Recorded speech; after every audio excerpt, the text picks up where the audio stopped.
ያ ልጅ እንደሆነ ነው የሚቀጥለው። በጣም ጥሩ።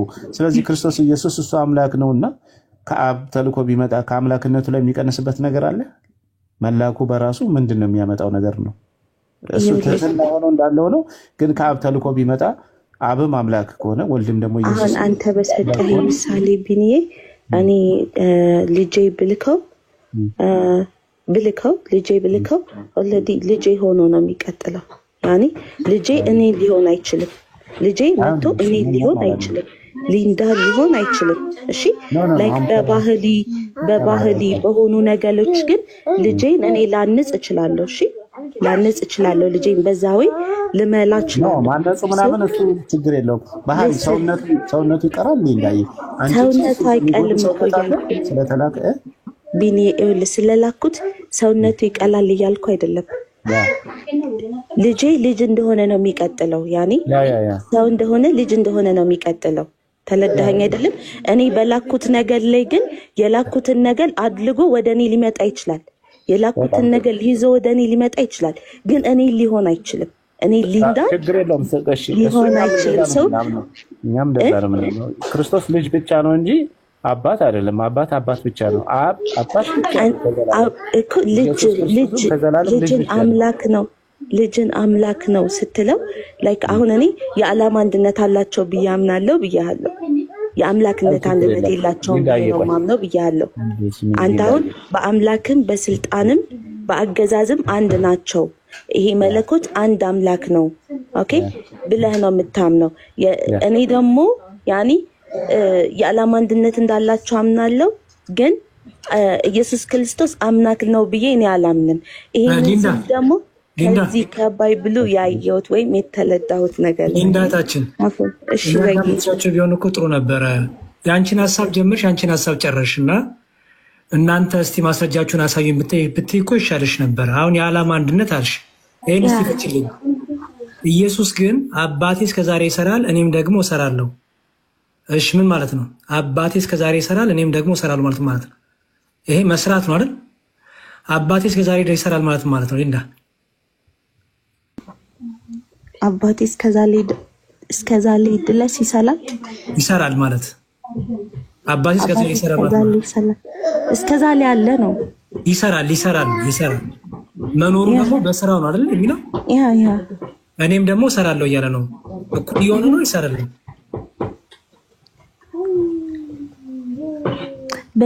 በመስላታቸው ደረጃ ያ እኩል ነው የሚሆኑት። በጣም ይቅርታና እስከምትለዋን ኃይለ ቃል በደንብ አስተውያት ሊንዳ። እስከ ማለት አባቱ ስራን መስራት ከጀመረባት ሰዓት ጀምሮ እስካሁን እሰራለሁ እያለ ነው። እስከምትለዋን ኃይለ ቃል በምን ተረዳሻት እስቲ? እስከና ስራው ምንድነው የሚለውንም አንድ ላይ ፍቺል ሊንዳ። አባቴ እስከዛሬ ይሰራል እኔም ደግሞ እሰራለሁ። እስከሚለው እና ደግሞ አብ የሚሰራው ስራ ምንድነው? ወልድም በእኩል የሚያደርገው ከአብ እኩል ማለት ነው። እና እስከምትለውን ፍቺልን። የዓላማ ብቻ አይደለም የሚለው ላሳይሽ ነው። አዎ በዓላማ በእውቀት በፈቃድ አንድ ነው። በመስራትም ደግሞ አንድ ነው። መስራት ደግሞ ባህሪ ነው። መስራት ደግሞ የመለኮት ባህሪ ነው። የአምላክ መገለጫ ነው።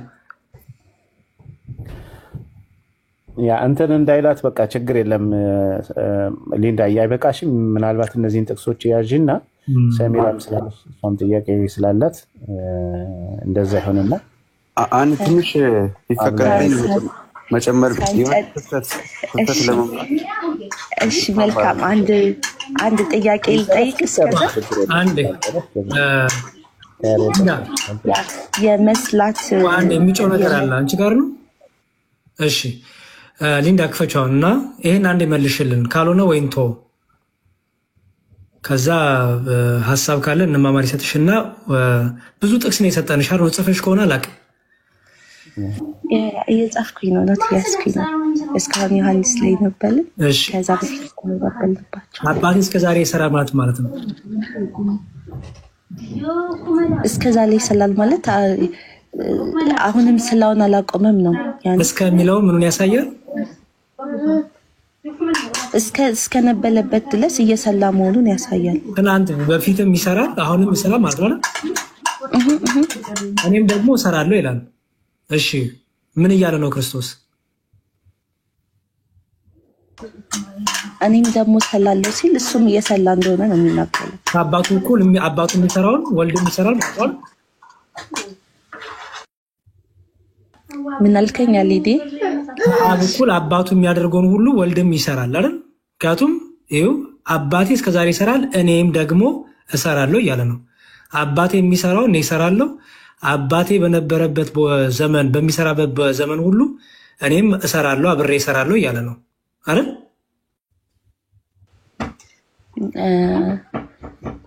አባቴ እስከዛ ላይ ድረስ ይሰላል እኔም ደግሞ ሰላለሁ ሲል አባቱ እስከዛሽ ድረስ እየሰላ እንደሆነና እሱም ስላለኝ እንደነበል ነው አይደለ የሚያሳየው። ምንድነው አብ የሚሰራው? ንገሪኝ። አብ ምንድነው የሚሰራው? ይፈጥራል አይደል? ይፈጥራል። ያ እሺ ወልድ ምንድነው የሚሰራው?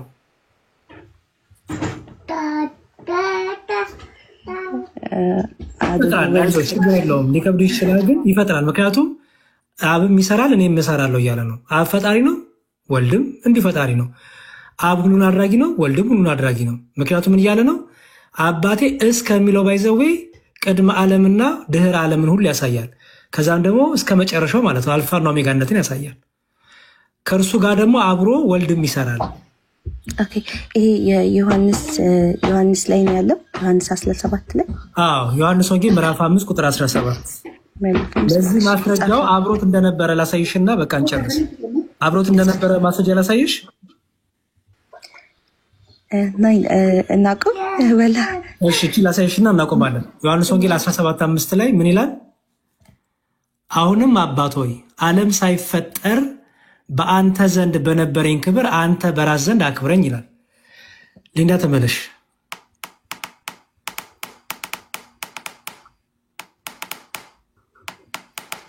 አለሁኝ እየጻፍኩኝ ስለሆነ ነው። እሺ ምን ማለት ነው? ዓለም ሳይፈጠር ማለት ማንም ሳይፈጠር ማለት አይደል? ዓለም ሳይፈጠር በአንተ ዘንድ በነበረኝ ክብር ይላል። ዓለም ሳይፈጠር ከአንተ ጋር ነበርኩ እያለ ነው አይደለ? ወልድ አይዋ በአንተ በነበረኝ ክብር እያለ ነው። በነበረኝ ካለ ከአባቱ ጋር ነበር ማለት ነው አይደል? ያ በክብሩ ነበር ማለት ነው። ጎበዝ በክብሩ ነበር ማለት ነው። ክብር የተባለው ምንድነው እዚህ ጋር?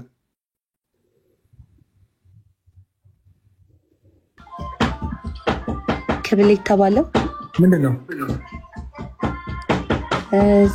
ክብር ማለት ስልጣን። ስለዚህ አብሮት ነበር አይደለ? በስልጣን እኩል ሆኖ ከአባቱ ጋር ነበር። ስለዚህ ዓለም ሳይፈጠር ቅድም አባቴ የሚሰራል እኔም እሰራለሁ ሲል አብሮ ከአባቱ ጋር ዓለም ከመፈጠሩ በፊት ዓለም ከተፈጠረ በኋላ ወደፊትም አልፋና ኦሜጋነቱን መጀመሪያ መጨረሻ እንደሌለው ሁሉ አብሮ ከአባቱ ጋር እንደሚሰራ አሁን ገባሽ አይደል? ዓላማ ብቻ አይደለም ደግሞ የመስራትም የመፍጠርም የማድረግም ሁሉ አንድነት እንዳለ ይሻር። አይዋ እሺ ሌላ ጥቅስ ልስጥክ ነኝ እችላለሁ ካልጨለሰ። እሺ አንድ ጥቅስ እንቀበልሽ። አንድ ሁለት ጥቅስ ጨምሪና ችግር የለውም። ግን የቀድሞዋን ነገር እኔ ትንሽ ጨርስ ግን ያንተ አላለቀም ማለት እሺ ከዛ እንማማር። የእንተኑን መዝሙር ላይ ትንቢተ ኢሳያስ 44 ላይ እሺ ትንቢተ ኢሳያስ 44 ስንት አልሽኝ? 24 እሺ 44 እሺ ከማዕፀን የሰራ የሚበጅ እግዚአብሔር እንዲህ ይላል፣ ሁሉን የፈጠርኩ ሰማያትን ለብቻ የዘረጋው ምድርም ያጸናው እግዚአብሔር እኔ ነኝ፣ ከኔ ጋር ማን ነበረ ይላል። እሺ ምን እናርገው? ይሄንን ያ አሁን ከነገልከኝ ጥቅስ ጋር ነውና ይሄ ሲሰላ እንደነበር ነው የሚያሳየን አይደል? እዚህ ጋር ብቻችን ምን ማለት ነው የሚለው እንፍታልሽ። አሁንም ይኸውልሽ አይሾ አይደለ ሊንዳ፣ ትልቁ ችግር እየፈጠረብሽ ያለው ከማል እየመዘሽ ስለሆነ ነው።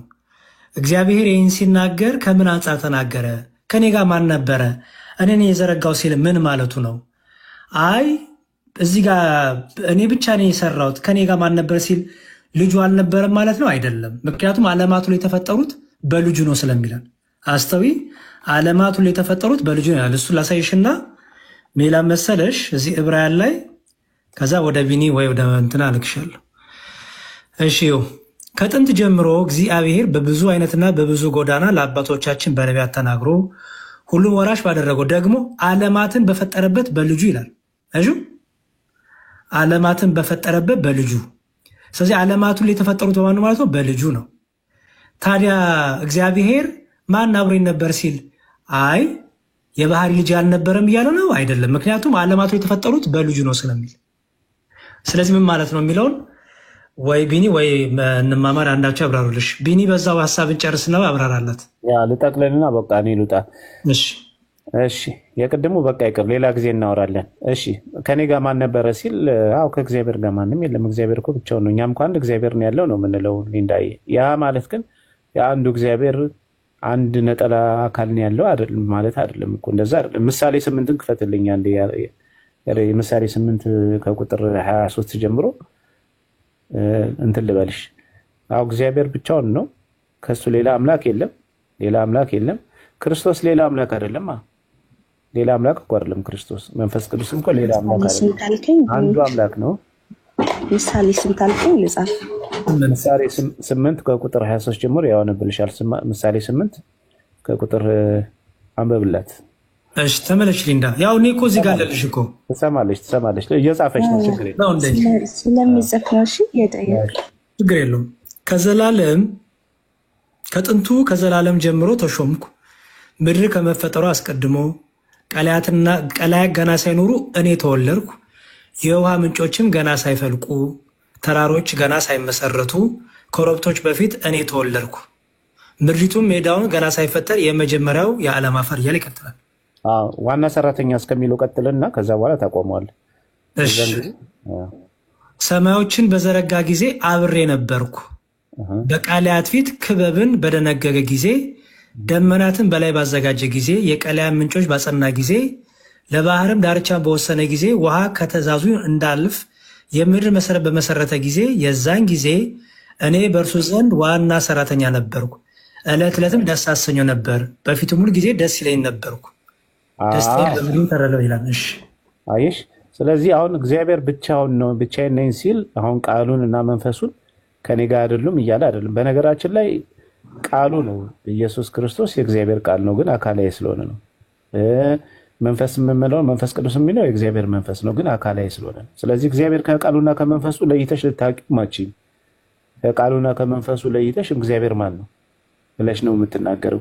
ስለዚህ ከኔ ሌላ ማንም የለም ብሎ ሲናገር ከጣዖት አንጻር ነው። ጣዖታውያን ፈጣሪ ናቸው ብለው የሚያስቡ ሰዎች ስላሉ እነሱ ፈጣሪ አይደለም፣ ከኔ ሌላ ፈጣሪ የለም፣ እኔ ነኝ አምላክ እያለ ነው። እዛው ጋር ቢኒ አውዱን ቢነበብላት ከጣዖታት አንጻር እንደሆነ ምናልባት የኛ ማብራሪያ መስልሽ ምን ይላል መሰለሽ ሊንዳ? ቤል ተዋረደ፣ ናባው ተሰባበረ፣ ጣዖቶቻቸው በእሳትና በእንስሳትና በከብት ላይ ተጭነዋል፣ ሸክሞቻቸው ለደካማ እንስሳ ከባድ ጭነት ሆነዋል ይልና ተጎነበሱ፣ በአንድነት ተዋረዱ፣ ሸክሙን ለማዳን አልቻሉም፣ ራሳቸውን ግን ተማረኩ።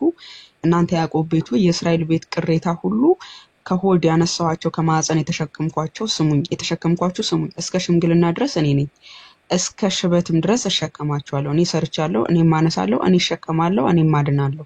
በማን ትመስሉኛላችሁ? ከማንስ ጋር ታስተካክሉኛላችሁ? እንመሳሰል ዘንድ ከማን ጋር ታስተያዩኛላችሁ? ወርቁን ከኮረጀ የሚያይሽ ከምድር ከጣዖታት ጋር ማለት ነው።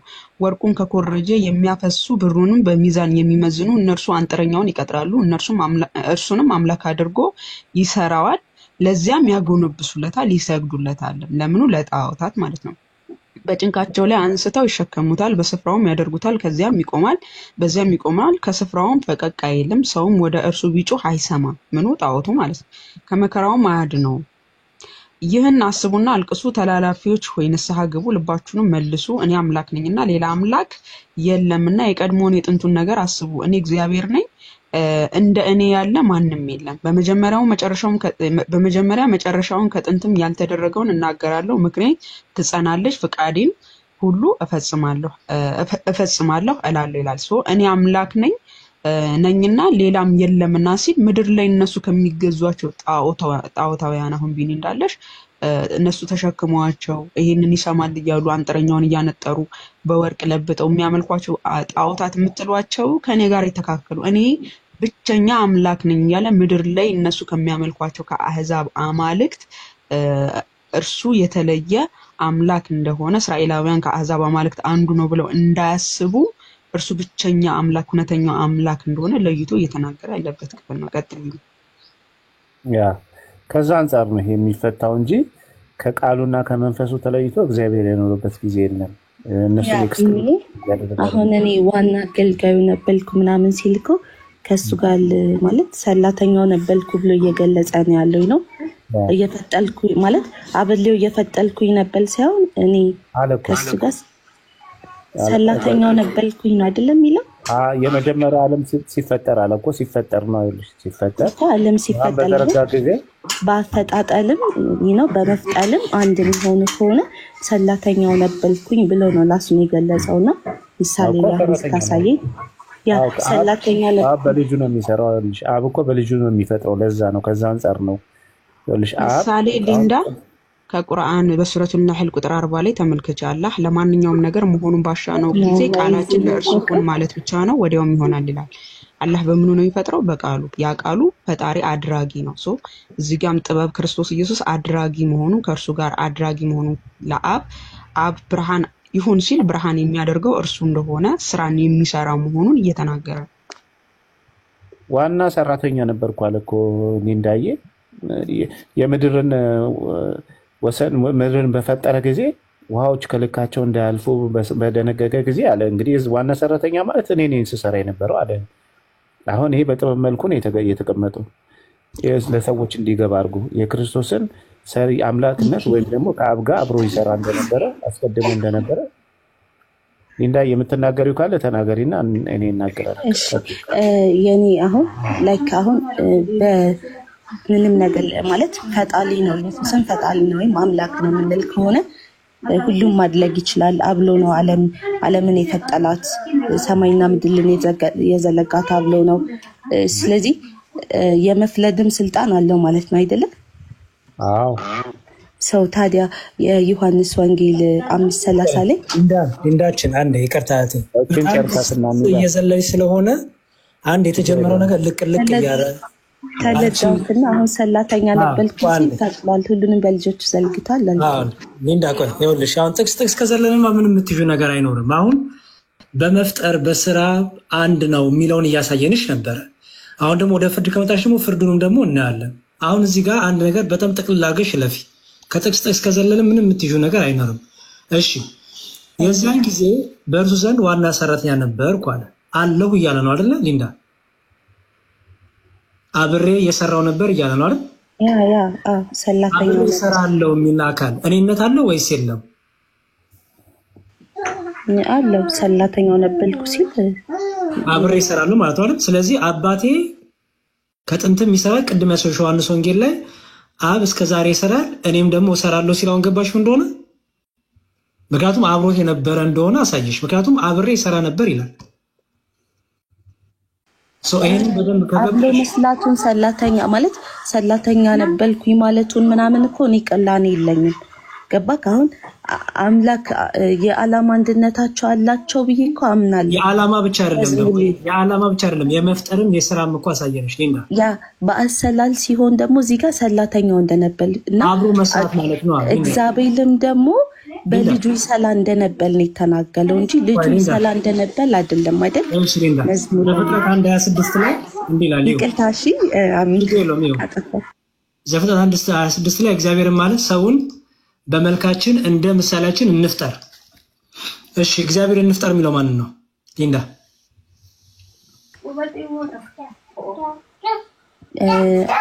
በምሳሌያችን እንፍጠር የሚለው ማንን ነው? እግዚአብሔር መላእክትን ነው? ኖ ሰዎችን ነው። ሰዎችን ሰው ካልተፈጠረም ገና ከመጀመሪያ ሳይ ያኔ እግዚአብሔር ማለት በመልካችን ማን ነው እንፍጠር የሚለው? እግዚአብሔር ሰውን በመልካችን እንደ ምሳሌያችን እንፍጠር። ሰውን አይደለም የሚፈጥረው ማን ነው እንፍጠር የሚለው? እዚህ ጋር እንፍጠር የሚለው እግዚአብሔር ማን ነው? አንተ ፈጠረ አይደለም ያልኩሽ። እንፍጠር ግን የሚለው ማን ነው? ሰዎች ነው። ሰውም አልተፈጠረም፣ ገና ሊፈጠር ነው። ሰው የተፈጠረ እኮ መላእክትንም ሰዎችንም የመላእክት እገዛ ያስፈልገውማ እግዚአብሔር ሰው ሲፈጥር። አልገባትም። መላእክት ያገባቸዋል እንዴ ሊንዳ? እሷ እያለች ያለችው የሚፈጠሩትን መላእክትም ሰዎችም ነው። እንፍጠር ያለው እግዚአብሔር ብቸኛ ያልሆነ ማለት ሌላ አካል አብሮት እንዳለ የሚያመለክት ቃል ነው። ሶ እንፍጠር ሲል አብሮት ደግሞ የሚፈጥር የሚሰራ አካል እንዳለ የሚያመለክት ቃል ነው የሚለውን እንትን ሊያስይዝሽ ነው ሊንዳ ያቆም። እንፍጠር ሲል ሰዎችን አይደለም ያለው ሰውን ያለው ሊንዳ። ሰዎችን ቢሆን ነው እንፍጠር የሚለው ብዙ ቁጥር በኋላ ላይ ሰዎች ስለሆነ ለሰዎች ይመጣል። ሰውን ካለው ግን አንድ ሰው ስለ አንድ ሰው ከተናገረ በኋላ እንፍጠር ሲል ደግሞ ራሱ ብዙ መሆኑን ነው የሚያሳየው። ለምሳሌ አንቺ የሆነ ነገር እንብላ ብለሽ ብትናገሪ ብዙ መሆናችሁ ነው የሚናገረው አይደለ? ወይም እንስራ ስትይ የሚሰራ ስራ አለ፣ እናንተ ግን ብዙ ናችሁ። የሆነ ስራ እየሰራችሁ እናንተ ብዙ ናችሁ። አሁን ሰውን እንፍጠር ሲል ያ እንፍጠር የሚለው አካል አንድ አይደለም ብዙ ነው እያለች ነው ተናጋሪው አካል። እሱ ብቻ ደግሞ ሊንዳ እግዚአብሔር ፍጥረትን በመፍጠር ላይ ከፍጡራኑ አጋዥ ይፈልጋል እንዴ ሊንዳ? ከፍጡራኑ አጋዥ ይፈልጋል ሲፈጥር ፍጥረት? ኖ ለመፍጠር አጋዥ አይፈልግም። እንፍጠር የሚለው ማንን ነው? አሁን የሚፈጠረው ሰው ሊፈጠር ነው። ያን ሰው ለመፍጠር ግን እግዚአብሔር ምን አለ? ሰውን በመልካችን እንደ ምሳሌያችን እንፍጠር ነው የሚለው። እግዚአብሔር ማንን ነው እንፍጠር ብሎ እያናገረ ያለው?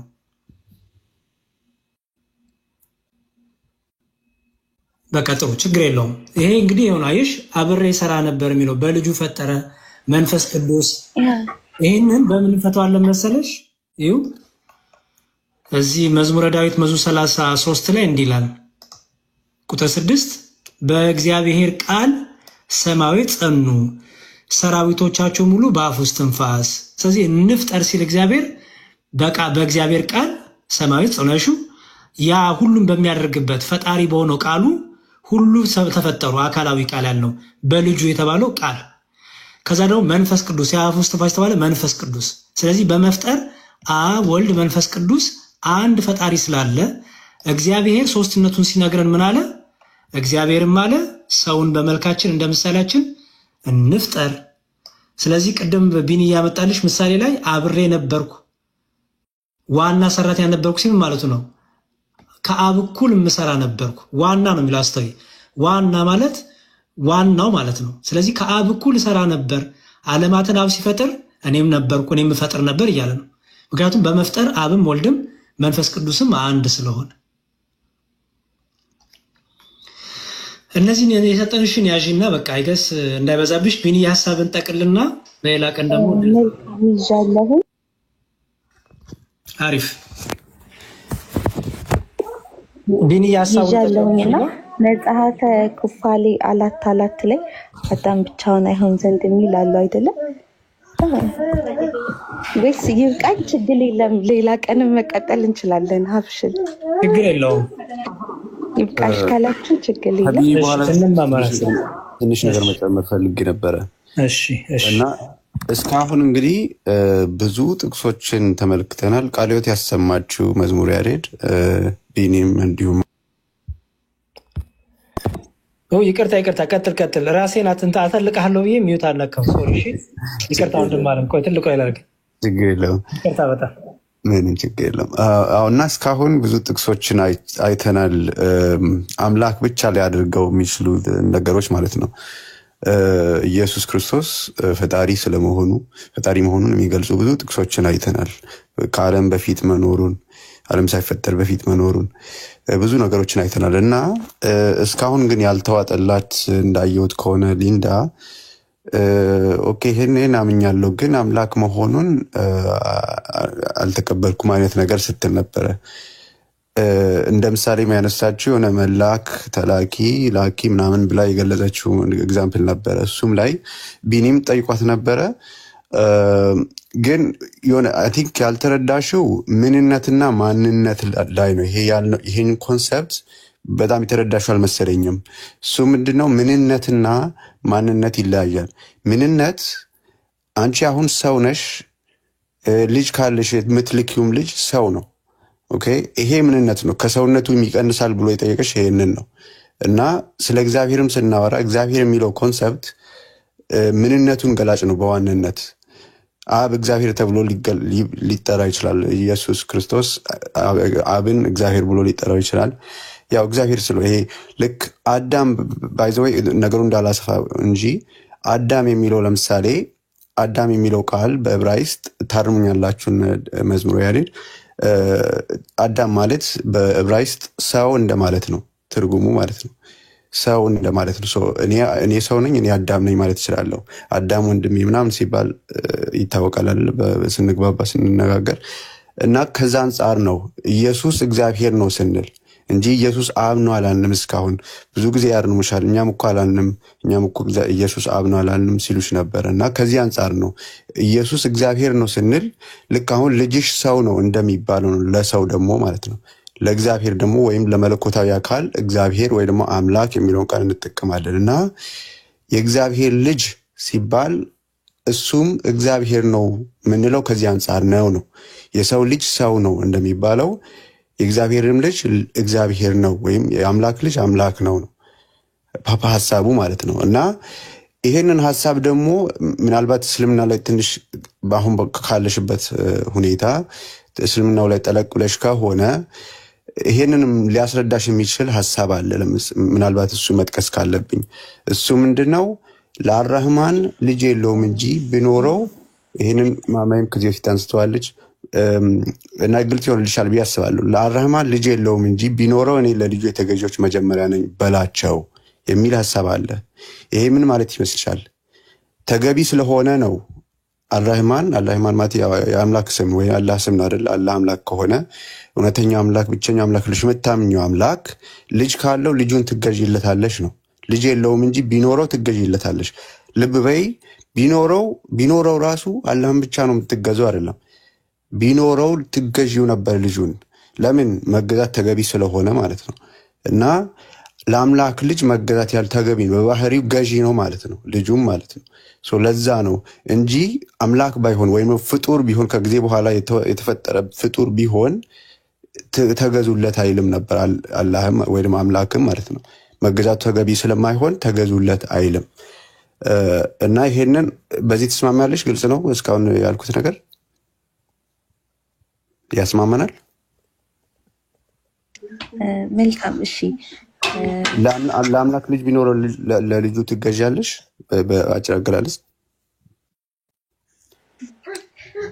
መገዛት ማለት ማምለክ ነው። ማምለክ አይ ኦኬ በቃ በዚህ ይችላል ግልጽ እንዲሆንልሽ ማለት የኔ ሐሳብ እንዳይመስልሽ። የተፍሲሩም የቁርአኑም ሁሉም አጠቃላይ ሐሳብ ይሄ ነው። ትንሽ ብዙ ደቂቃ አልፈጅም የተሰማችሁ ከሆነ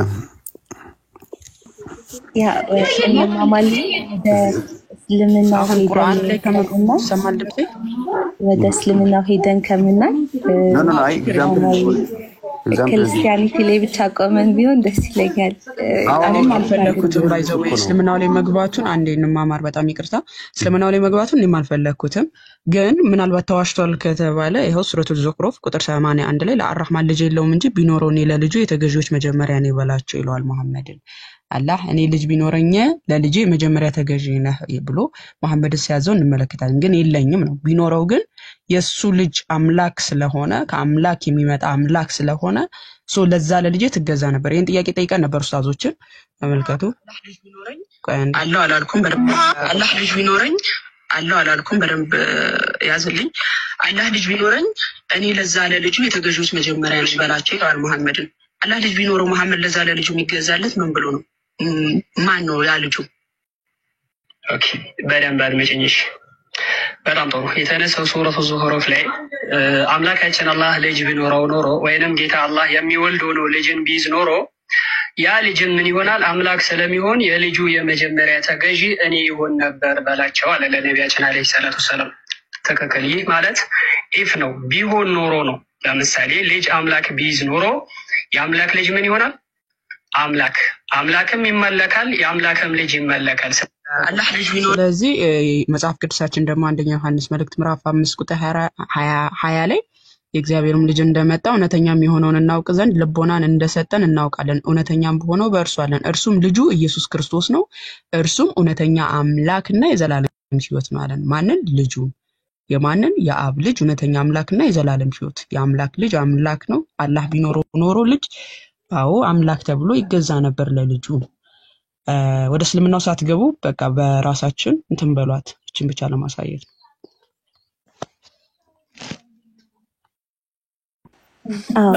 ያቆምንበት ላይ ብንቀጥል መዝሙር ላይ አደከምኩት፣ ግን ይህ ሀሳቡ ይጠቅልና እኔም ጠቅዬ በተለይ የክርስቶስ መገለጥ ምን እንደሆነ አብ ልጁን ላከ ስንል ወልድ ደግሞ በአብ ተላከ ስንል ፍቅርን የሚያሳይ የአንድነትን የፈቃድ አንድነትን የሚያሳይ ነው እንጂ አንዱ በላጭ አንዱ ታናሽ፣ አንዱ የበላይ አንዱ ታዛዥ አንዱ አዛዥ በሚል ሴንስ አይደለም። ምክንያቱም መጽሐፍ ቅዱስ ይላል መሰለሽ ቆይ ቢኒ እንደውም ይቀጥልና የቢኒን ሀሳብ እንዳላነሳበት ቢኒሻ ሀሳብን ጨርስና እኔ እንትኔን እዘጋለሁ ብዬ ሮስ ሰጠሁኝ። እሺ ይቅርታ፣ ችግር የለም።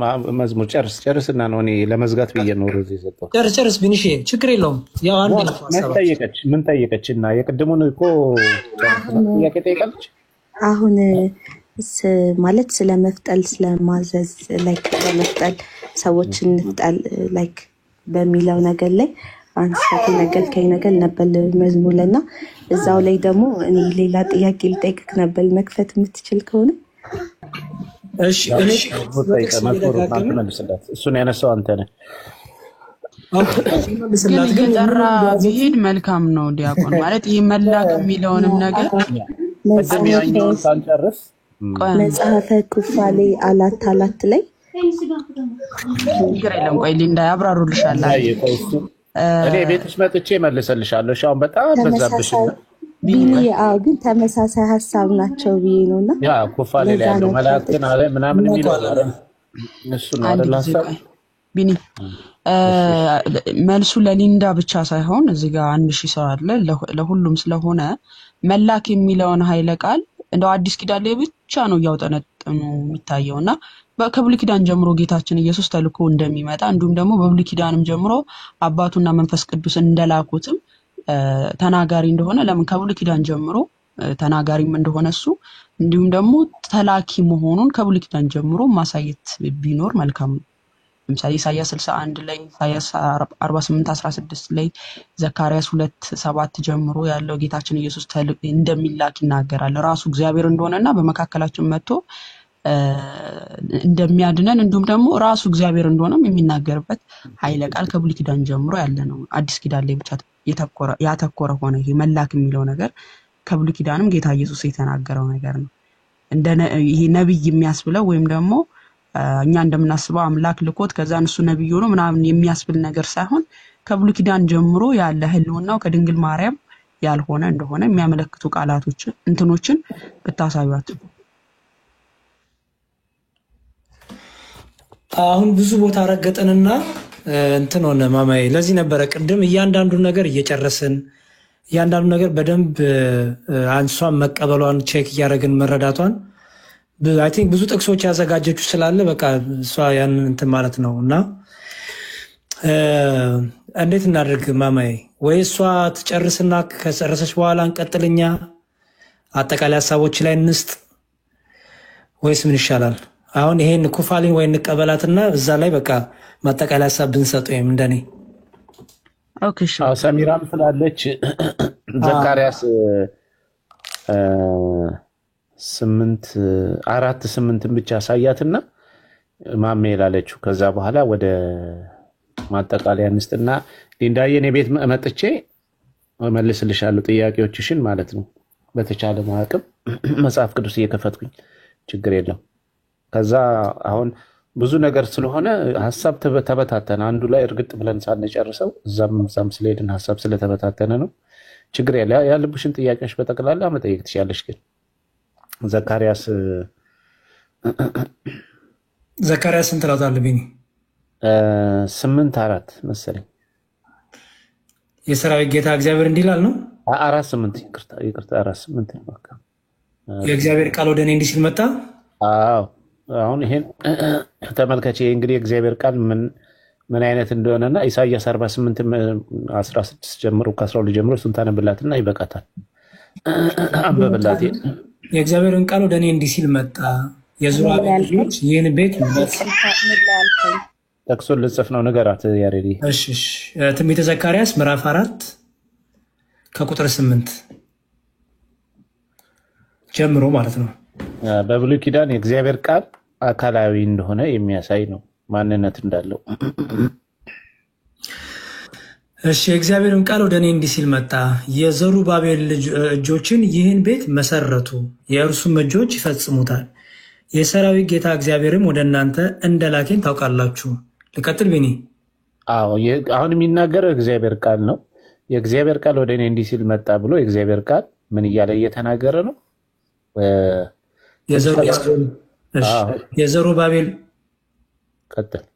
የዘሩባቤል እጆች ይህን ቤት መሰረቱ፣ የእርሱም እጆች ይፈጽሙታል። የሰራዊት ጌታ እግዚአብሔርም ወደ እናንተ እንደላከኝ ታውቃላችሁ።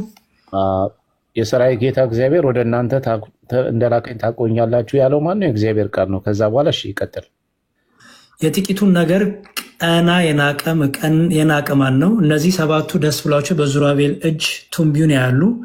እነዚህም በምድር ሁሉ የሚዛወሩ የእግዚአብሔር ዓይኖች ናቸው። እኔም መልሼ በመቅረዙ በስተቀኝና በስተግራ ያሉ እነዚህ ሁለት የወይራ ዛፎች ምንድን ናቸው አልኩት። ልቀጥል ቢኒ? አዎ ቀጥል እስከ መጨረሻ። ሁለተኛ መልሼ በሁለቱ የወርቅ ቧንቧዎች አጠገብ ሆነው የወርቁን ዘይት የሚያፈሱ እነዚህ ሁለቱ ቅርንጫፎች ምንድን ናቸው አልሁት። እርሱ መልሶ እዚህ ምን እንደሆኑ አታውቅምን አለኝ። እኔም ጌታዬ ሆይ አላውቅም አልሁት። ሁሉ ጌታ። እሺ ስለዚህ አሁን ከላይ ጀምሮ የእግዚአብሔር ቃል ወደ እኔ እንዲህ ሲል መጣ ብሎ የእግዚአብሔር ቃል ከዘሩባቤል ጋር ሲነጋገር እናያለን ማለት ነው። ደግሞ መልሼም እኔ እንደዚህ ያልኩት ይላል። እሱም መልሶ ደግሞ እንደዚህ ይህን አታውቅም ወይ እያለ ይለኛል ይላል። ስለዚህ የእግዚአብሔር ቃል ራሱ በብሉይ ኪዳን አካላዊ ነው፣ ማንነት አለው። ከነቢያት ጋር ይነጋገር፣ ነቢያትን ይልክ ነበር፣ ነቢያትን ይነጋገር ነበር እና ምንድነው ኢሳይያስ 48 ከቁጥር 12 እስከ 16 አንብብላትና ብሉይ ኪዳን ላይ ክርስቶስ ከመምጣቱ በፊት ማን ነበረ? በእርግጥ ክርስቶስ የሚለው ስም በኋላ በስጋ ነው የወጣው፣ ግን ማን ነበር የሚለውን ያሳይሽና ከዛ ይበቃሻል ይመስለኛል። ሲበዛ ጠቅስም ትንሽ ይምታታብሻል አንቺ። እሺ ቁጥር 16 ከ12 ጀምሮ ይሻላል። ያዕቆብ ሆይ የጠራህንም እስራኤል ሆይ ስማኝ፣ እኔ ነኝ፣ እኔ ፊተኛው ነኝ። እኔም ኢሳይያስ 48 ከ12 እስከ 16። እሺ ያዕቆብ ሆይ የጠራህን እስራኤል ሆይ የጠራውም እስራኤል ሆይ ስማኝ፣ እኔ ነኝ፣ እኔ ፊተኛው ነኝ፣ እኔም ኋለኛው ነኝ። እጄንም ምድር መስርታለች፣ ቀኝም ሰማያትን ዘርግታለች። በጠራኋቸው ጊዜ በአንድነት ይቆማሉ። እናንተ ሁሉ በአንድነት ተሰብስባችሁ ስሙ። ከእነርሱ የተናገረ ማን ነው? እግዚአብሔር የወደደውን ፈቃዱን በባቢሎን ላይ ያደርጋል፣ ክንዱን በከላዳውያን ላይ ይሆናል። እኔ ራሴ ተናግሬያለሁ፣ እኔ ጠርቻችኋለሁ፣ አምጥቻችኋለሁም። መንገዱም ትከናወንለታለች። ወደ እኔ ቅረቡ፣ ይህንንም ስሙ። እኔ ከጥንት ጀምሬ በስውር አልተናገርኩም፣ ከሆነበት ዘመን ጀምሮ እኔ በዚያ ነበርኩ። አሁንም ጌታ እግዚአብሔርና መንፈሱ ልከውኛል ይላል።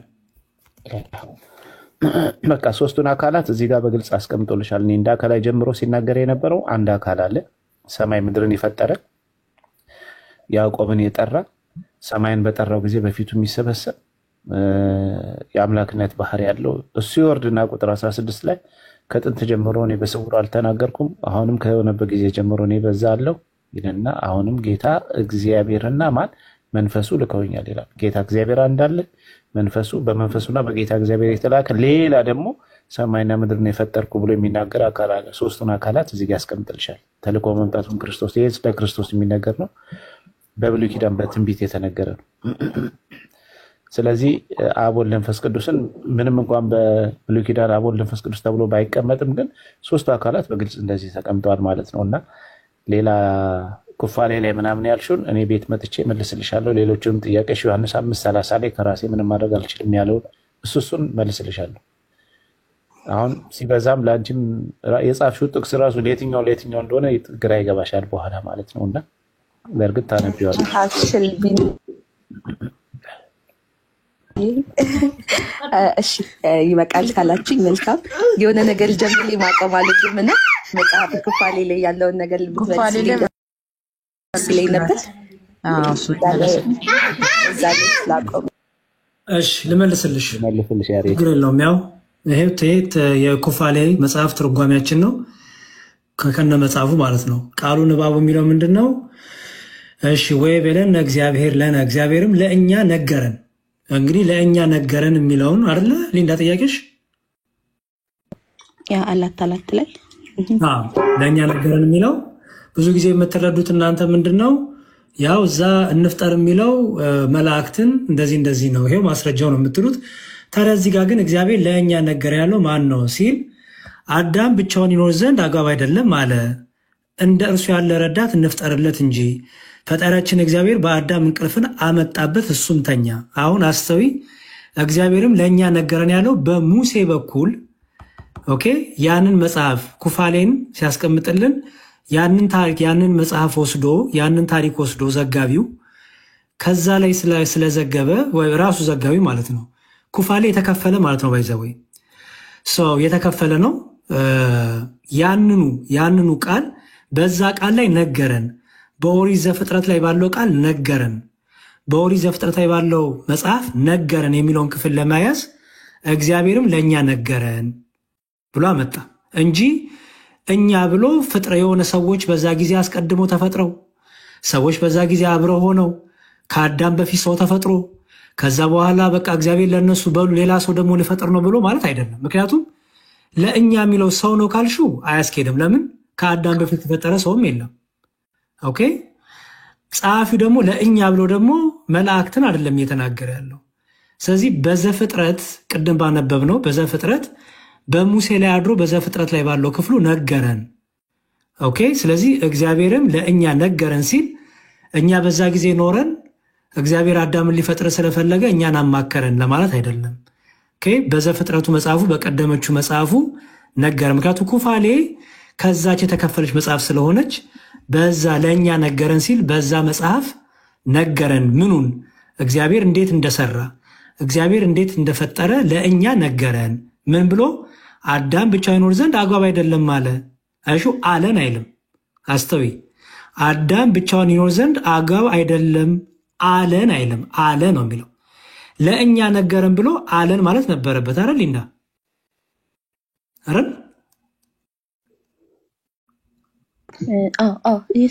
አለ አይሹ ለእኛ ነገረን ብሎ በመጽሐፉ የነገረንን ከዛ ደግሞ ምን አለ ደግሞ እግዚአብሔር አዳም ብቻ ይኖር ዘንድ አግባብ አይደለም ማለት እንደ እርሱ ያለ ረዳት እንፍጠርለት እንጂ። ቅድም ምን አለን? እንፍጠርለት ሲል ቅድም እንፍጠር የሚለው ሳይትሻለሁ አይሹ ይው ምን ይላል እዚህ ጋር? ወወደ የእግዚአብሔር አምላክ ህድም ተላዕሌሁ ወኖመ ይላል። ፈጣሪያችን አይሹ ፈጣሪያችን እግዚአብሔር በአዳም እንቅልፍን አመጣበት እሱም ተኛ። ከአጥንቶቹ መካከል አንድ አጥንትን አንስቶ ሔዋንን ፈጠራት። አሁን ከአጥንቶቻችን መካከልም አላለም። የመጀመሪያው ሰው አዳም ስለሆነ አጥንት ያለው ኦኬ ስጋም ያለው አዳም ነው። ሌላ ፍጥረት አይደለም። ይሄ እዚህ ጋር እኛን አማከረ ወይ እኛን ነገረን የሚለው እንዲያው አማከረን ወይ ምናምን ሌሎቹንም ፍጥረት አማከረ የሚል ሳይሆን በዛ በመጽሐፉ ነገረን። አስቀድሞ በኦሪት መጽሐፍ በዘፍጥረት መጽሐፍ እንዴት ፍጥረት እንደፈጠረ ነገረን። ኩፋሌ የተባለበት ምክንያት እንዲሁም ላስረዳሽ። ኩፋሌ ማለት እንደሆነ ከራሴ እንዳላወራው ላሳይሽ። ይኸው መጽሐፈ ኩፋሌ ነው። እሺ ምን ይላል? ይኸው መግለጫው ላይ ኩፋሌ ማለት ነው ይላል። እሺ ዝንቱ ነገረ ኩፋሌ፣ ይህ የኩፋሌ ታሪክ ነው። ኩፋሌ ማለት ዘተከፍለ እምኦሪት፣ ከኦሪት የተከፈለ ማለት ነው ይላል። አይሹ ከኦሪት የተከፈለ ወይም ከኦሪት የወጣ ማለት ነው። ስለዚህ አስቀድሞ ነገረን የሚለው በኦሪት መጽሐፍ ነገረን እያለ ነው። ገባሽ አይደል ሊንዳ? እያዳመጥኩኝ ነው። ያ ማለት ነው ነገረን የሚለው በዛ በኦሪት በነበረው በቀደው መጽሐፍ ነገረን። ምክንያቱም እቺ ኩፋሌ ከኦሪት ተከፍላ የወጣች መጽሐፍ ስለሆነች የኦሪቱን የምታብራራ ስለሆነች ኩፋሌ የተባለችበትን ምክንያት በዚህ ትርጉሙ ነው። እንዲሁም ሌላ እውቀትም ሰጠውሽ። ኩፋሌ ማለት ዘተከፍለ ከሚለው ወጣ ነው። ኦሪት ከኦሪት የተከፈለች ማለት ነው። አንድም እያለ ዘይከፍል አማረ ዓመታት እያለ ይቀጥላል። ኦኬ መልካም እሺ፣ አመሰግናለሁ ሁላችሁንም። ጥሩ ቆይታ ነበረ። ሰው የተፈጠረው በእግዚአብሔር መልክ ነው እንጂ በመላእክት መልክ አይደለም። መላእክት ቢፈጥሩ ኖሮ እግዚአብሔር ጋር ሰውን እንደ መልካችን እንደ ምሳሌያችን እንፍጠር አይደለም ነበር። አይሽ ስለዚህ የመላእክት መልክም የለውም። ሰው የእግዚአብሔር መልክ ነው እንደዛ ብሎ ስለተቀመጠ ማለት ነው። በመፍጠር ከእግዚአብሔር ጋር መላእክት ተባብሮ ቢሆን ኖሮ እንደዛ ተብሎ አይነገርም። እዛውን ያሬድ ያለልሽ ላይ መላእክት ራሱ ሲመሰክሩ ፈጠረ ብለው ነው እየመሰከሩ ያሉት። እግዚአብሔር እንደፈጠረ ብለው ምስክርነት ሲሰጡ ያለው እንጂ እነሱ ፈጣሪም አይደሉም። ከእግዚአብሔር ጋር በአንድነት በመፍጠር ስራ አይተባበሩም። እንደዛ አይደለም። እና ይሄ ነው። ለማንኛውም ይበቃሻል። መልካም ቢኒ፣ በጣም ቆንጆ ቆይታ ነበረን። መዝሙር ላይ ያለች ማማዬ ሁላችሁንም አመሰግናለሁ ለሰጣችሁኝ ጊዜ፣ ለሰጣችሁኝ ሰዓት አስገብታችሁ አክብላችሁ ወዳችሁ ፈቅዳችሁ እዚህ ጋር ቁጭ አልጋችሁ ጊዜያችሁ ስለሰዋችሁልኝ አመሰግናለሁ። እሺ እየመጣች መልካም ያው ስለ ፍልድ ጠይቃቸዋለሁ ብዬ አስባለሁ። ይንቀጣል የኢየሱስ ክርስቶስ መፍለድ ይችላል። አሁን መፍጠልን አየን አይደለ? ይችላል በሚለው ከዛ ደግሞ መፍለድስ ላይ ይችላል የሚለውን ነገር ልናያለን። ያው የአምላክነት ባህሊ ነው መፍጠልም መፍለድም የእሱ ስልጣኖች ናቸው፣ የአምላክነት ባህሊ ናቸው ብዬ ስለማምን በዛ ዙሪያ እናያለን። አመሰግናለሁ በጣም። እሺ ልውለድል ያህል እሺ እመጣለሁ። እሺ አመሰግናለሁ። እንማማር። በጣም ቃሉ ታሰማለን። አሪፍ ፖይንት። እሷም አይ ቲንክ በደንብ ተረድቷለች። እንዲሁም ጥሩ ሀሳብ ጥሩ ነገር ነው ያነሳው። እናመሰግናለን። ከሌሊቱ 9 ሰዓት ሆነብን። እኔ ቢኒ ስንት ሰዓት እንደሆነ ባላቅም 8 ሰዓት ከሌሊቱ። እሷ እኮ ቁርአንን አታንሱብኝ ስላለች ነው። አይ ይሁን ይቻላል፣ ጥሩ ነው እንጂ ቁርአኑን ሳናነሳ የኛን መመለሳችን አንዳንዴ ያስፈልጋል። ግን አታንሷለች ማለት ይሄኛው ላይ ቃሪት ያሰማልን በድጋሚ መዝሙር በጣም አሪፍ ነው። እንማማር። እሺ በጣም ኢምፕሬስድ ሆኛለሁና አሪፍ ነው። አጭር በሆነ ግን ብዙ ነገር የያዘ ነገር የነገርከንና ቃሪት ያሰማልን። አሜን ያብራሰማን። ግን እዚህ ጋር አሁን እኔ ማለት ፈልገው የሆነ ሰው ለመረዳት እስከገባ ድረስ የሆነ ኮመን ግራውንድ አይደለም የሚያስፈልገን ማለት እንዲህ ሳትጠቅሱ ወይ ደግሞ እንዲህ ካላር እንዲህ መስፈርት አላስፈላጊ መስፈርት መውጣት አስፈልገን ያላወቅኩም እንደዚህ እንዳትጠቅሱ እንደተባለ ስላለባት ነው። እንማማር ከሌላው አሁን ተስሎ እንደዛ ነው። ያን በርደኑን ለመቀነስ ነው እንጂ ብዙ እንደዛ እንኳን አይመስለኝም።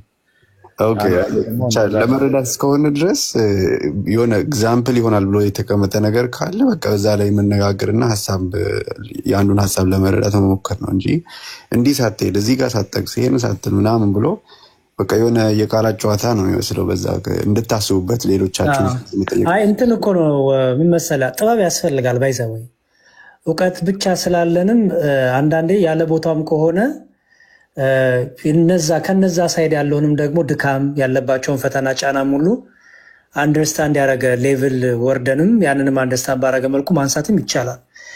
በጣም ኒኮ እስማማለሁ እኮ ኮምፔር ማድረጉ ግን በጣም ብዙ ፈተና ስላለባቸው በውስጥ በጣም ብዙ ጫና ስላለ እኛን አንደርስታንድ ነገር አንደኛ መጽሐፍ ቅዱስ ራሱን ችሎ በደንብ ቆሞ ማስረዳት ይችላል። ይሄንንም ማሳየት በራሱ ይሄን እንዲያውቁ ማድረግ ትልቅ ኦፖርቹኒቲ ነው። ሁለተኛ ብዙ ጊዜ አይነገራቸውም። ይሄ ሁሉ አይነገራቸውም። የተነገራቸውን ነገር መጀመሪያ ከውስጣቸው ማውጣቱ በዛው በመጽሐፍ ቅዱሱ ጥሩ ነገር ነውና እሷ ደግሞ ትንሽ ጫና ስላለባት ነው። እሷ ብቻ አይደለች የምታይ እንማማር ብዙ አሉ ትንሽ ጫና ያለባቸው እና ከኛ ትንሽ ጥበብና ማስተዋል እነሱን ማገዝ ስለሚያስፈልግ ነው። ያው ካልፈለጉም ደግሞ አንዳንዴ መተውሽ ጥሩ ነው። እንደዛ ከዛ አንፃር ነው። ሰሚራ ብዙ ጠብቃለች እና ሰሚራ ጥያቄ ሰሚራችንን ማን ትናንት ብዙ መለስኩ እኔ በቃኝ። እኔና ሰሚራ ትናንት ተላቀረ መልስልሻለሁ። ለማንኛውም እኔ እንቅልፌንም ማጥቼ ብሎ ለሷ መልስልኛል። ግን ደግሞ ትንሽ ያልገባች ስላለ ነው ለዛ ነው። አሪፍ አረ ነው ችግር የለው። ያሁኑ እንዴት ነው ሰሚራ? እስካሁን መቼም ቁጭ ብለሽ ብዙ ነገር አይተሻል አይደል? የዋልተኛው ማለት ይቻላልና ዳሬን ገባኝ። አሁን ከገባሽበት ጀምሮ አሁን ማለት አሁን ደግሞ ትንሽ ጥያቄ ፈጠረብኝ ነገር ስለ ስላሴ አንድነት ትንሽ የገባኝ ይመስለኛል። ግን ይሄ ኢሳ ወይ ኢየሱስ አምላክ ተሆነ ለምን ተሰቀለ ማለት ያለምንም ኃጢአት እዛ ሆኖ በአምላክነቱ ይቅር ማለት ይችላልና ለምን ይሄ ሁላ መከራ መቀበል አስፈለገው የሚለው ላይ ደግሞ ጥያቄ አለኝ። ኦኬ ኢሳና ኢየሱስ አንዳንዱን ብዬ ትናንት ተፈራርመን እኔና አንቺ ለምዶ ባታፋ ላይ በቃ መልሱላት ቢል አፈለማር ነው ችግር የለም። ያው ኢየሱስ ለማስ እኔ በቃ እኔ ልውጣ ፍቀዱልኝ ፕሊዝ።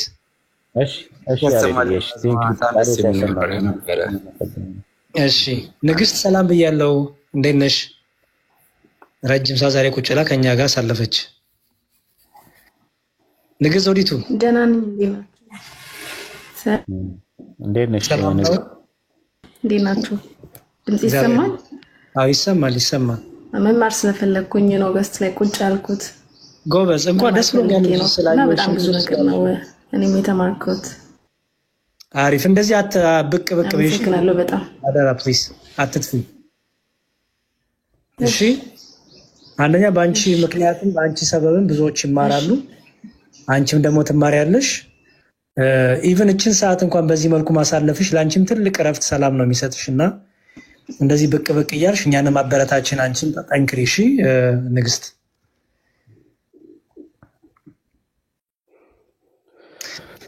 እሺ ቀጥሉ በቃ ኢየሱስ ለምን ተሰቀለ እዛ ሆኖ ለምን አልማረም? መማር አይችልም ወይ ብላ ጠይቃለችና መማር ይችላል። መምህር ክርስቶፎሮስም ከታች ስላሉ አስገቧቸው። መማር ይችላል። ሰሚራዬ ችግር የለበት። ከችሎታ አንፃር ከሆነ እግዚአብሔር እዛ ሆኖ በቃ ምር ያለው ማለት ይችላል። ግን ለምንድን ነው የመጣው ከተባለ አዳም የሰራው ኃጢአት ከእግዚአብሔር ፍርድ ጋር መስማማት መቻል አለበት። እግዚአብሔር ለምሳሌ እንደው ሁሉን ስለሚችል ብሎ ህግንም አይተላለፍም፣ የራሱን ህግም አይጥስም። እግዚአብሔር ራሱ ያወጣው ህግ ምን ብሎታል? አዳምን ይሄን ፍሬ በበላ ጊዜ ሞትን ትሞታለህ ብሎታል። ሞትን ትሞታለህ። ስለዚህ የአዳም ሞትን ማለት በማስረጃ ብታወራኝ ደስ ይለኛል። ኦኬ ዘፍጥረት 1 ላይ እሺ ማሜ እንግዲህ ትተባበሪናለሽ። ህግ የተሰጠውን ዘፍጥረት 1 ላይ ክፈችላትና ፈርተልሻለች። ችግር የለም። ሞትን ትሞታለህ ብሎታል። ያው እናንተ ጋርም አለ በርግጥ ፍሬውን እንዳይበላ እንዳይቀርብ እግዚአብሔር ትእዛዝ ሰጥቶት ነበር። ያን ትእዛዝ ከተላለፈ ደግሞ የሚገጥመውን ነገር ነግሮታል አስቀድሞ። የእግዚአብሔር ፍርድ አስቀድሞ ተነግሯል ማለት ነው የሚሆነው ነገር። ስለዚህ አዳም በነፃ ፈቃዱ ያን ሲበላ ያ ፍርድ ሁሉ በአዳም ላይ ተፈጽሞበታል። አንደኛ ሞትን ሞቷል። ሁለተኛ ምንድነው የልጅነት ጸጋን የእግዚአብሔርን ጸጋ ከላዩ ተቀፏል፣ ከገነት ወጥቷል እና በዚህ ምድር ላይ ደግሞ እንዲኖር ተደርጓል ማለት። እቺ ምድር ደግሞ ከአዳም የተነሳ ሁሉ ተረግማለች ማለት ነው። ምድር ሳትቀር ተረግማለች።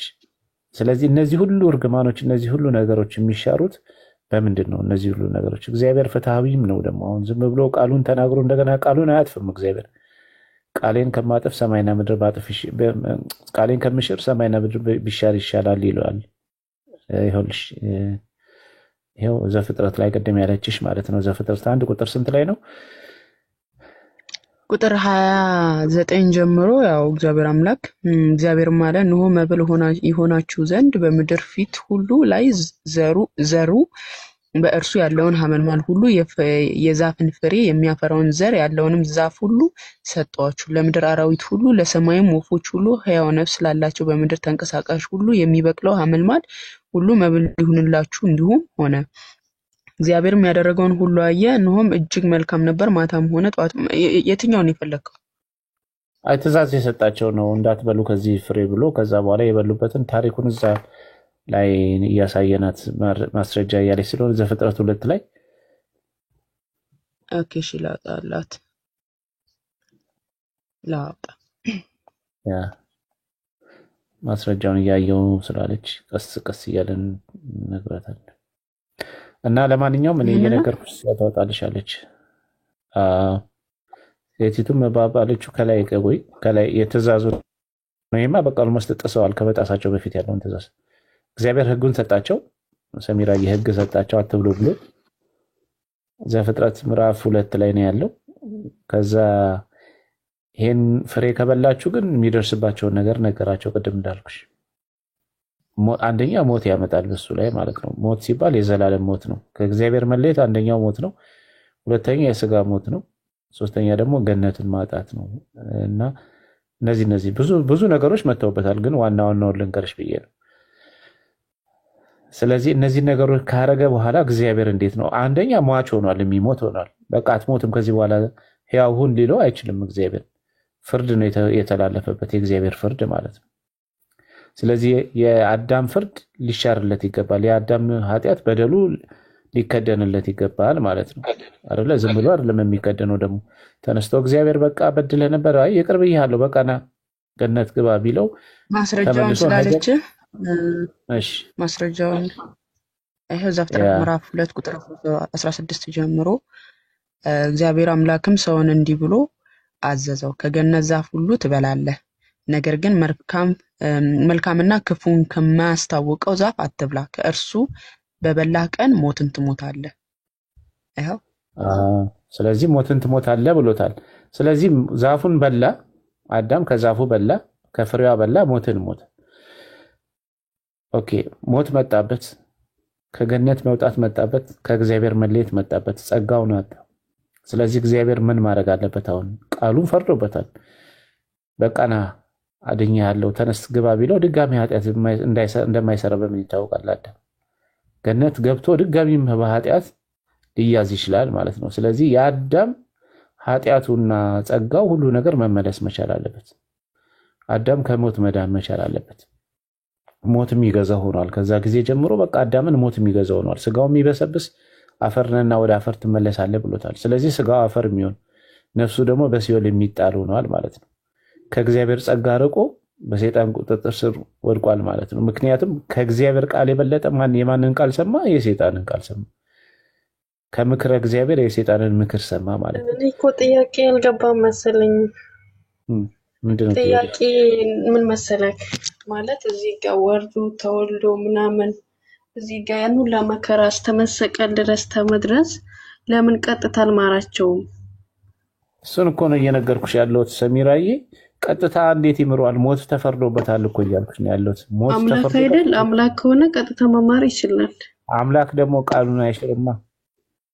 የአምላክ ቃል እኮ እንደ ሰው የሚታጠፍ አይደለም። እኔ ሐሰተኛ አይደለሁም፣ እንደ ሰው ሐሰትን አልናገርም ይላል እግዚአብሔር። ቃሌ ከሚሻር ሰማይና ምድር ምንድነው ቢያልፍ፣ ቃሌ ከሚያልፍ ሰማይና ምድር ቢያልፍ ይሻላል ይላል እግዚአብሔር። ከተፈረደበት በኋላ በዛ ላይ ደግሞ ፍትሃዊ ነው እግዚአብሔር አይደል? ያለ ፍትህ እንዴት አድርጎ አስቢ ውስጥ ለምሳሌ አንድ ምሳሌ ልንገርሽ። ይቅርታ በአንቺም ሳይሆን በምታውቂው ሰው፣ አንድ ሰው የምታውቂው ጎረቤትሽ ወይ ዘመድሽ ሰው ገደለ። ሰው ከገደለ ምንድነው መሆን ያለበት? ሊፈረድበት ይገባል አይደለ? በነፃ ለመላክ እንዲለቀቅ ካስፈለገ ካሳ ያስፈልጋል አይደል? ለዛ ለገደለው ሰው መካስ አለበት። ያለ ካሳ ከተለቀቀማ ሟች ተበድሎ ቀረ ማለት ነው አይደለ? ሟች ተገፋ ማለት ነው። ስለዚህ አዳም ደግሞ እግዚአብሔርን ገፍቷል። እግዚአብሔርን ሰው ተተገደለ ካሳ ይገባዋል ምናምን ያልከው ጋር ጥያቄ ያለኝ። እዛ ጋር የበላይ ህግ ስላለ ማለት ነው። ከዛ ከሰው ህግ ስላለ ነው መቀጣት የምንችለው። ይሄ ደግሞ ፈጣሪ ነው ከሱ በላይ ስለሌለ ማለት ፈጣሪ ከሆነ ህግ ብቻም ሳይሆን ፍትህስ። ህጉ እኮ ፍትህ ነው። ህጉ እኮ በራሱ አይደል። ህግ ለምንድን ነው ህግ የመጣው መሰለሽ ሰሚራዬ? ለሰዎች ፍትህ ለመስጠት ነው እንጂ ለሌላ አይደለም አይደል? ፍትህ እንዲያገኝ አይደል? ህጉ ዋናው ፍትህ ለማስፈን ነው አይደል? ለሌላ አይደለም ህጉ የሚቆመው አይደለ? ስለዚህ እግዚአብሔርስ ፍትሃዊ አይደለም? ሰው ራሱ ያገኘው የፍትሃዊነትን ህግን ያገኘው እኮ ከእግዚአብሔር ህግ ነው። ስለዚህ እግዚአብሔር ደግሞ ፍጹም ፍትሃዊ ነው። ስለዚህ አዳም በድሎ በቃ ሂድ በቃ በነፃ ናግባ ምናምን ሊልህ አይችልም። አንደኛ እግዚአብሔርን በድሏል። የተበደለ አካል አለ እኮ። አሁን በምድር ላይ ሰው እንደሚበደለው ሁሉ እንደዛ ደግሞ እግዚአብሔርን በድሏል እኮ። ማን? አዳም እግዚአብሔርን በድሏል። ስለዚህ እግዚአብሔር ስለበደለ እግዚአብሔር እንዴት ነው የሚክሰው? መካስ አይችልም። አዳም ኃጢአተኛ ነው። እግዚአብሔርን ሊክስ አይችልም። እግዚአብሔር ደግሞ ቃሉን አይሽርም፣ ፈርዶበታል።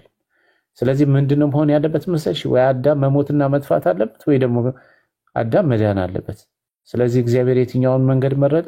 አዳም የሚድንበትን መንገድ።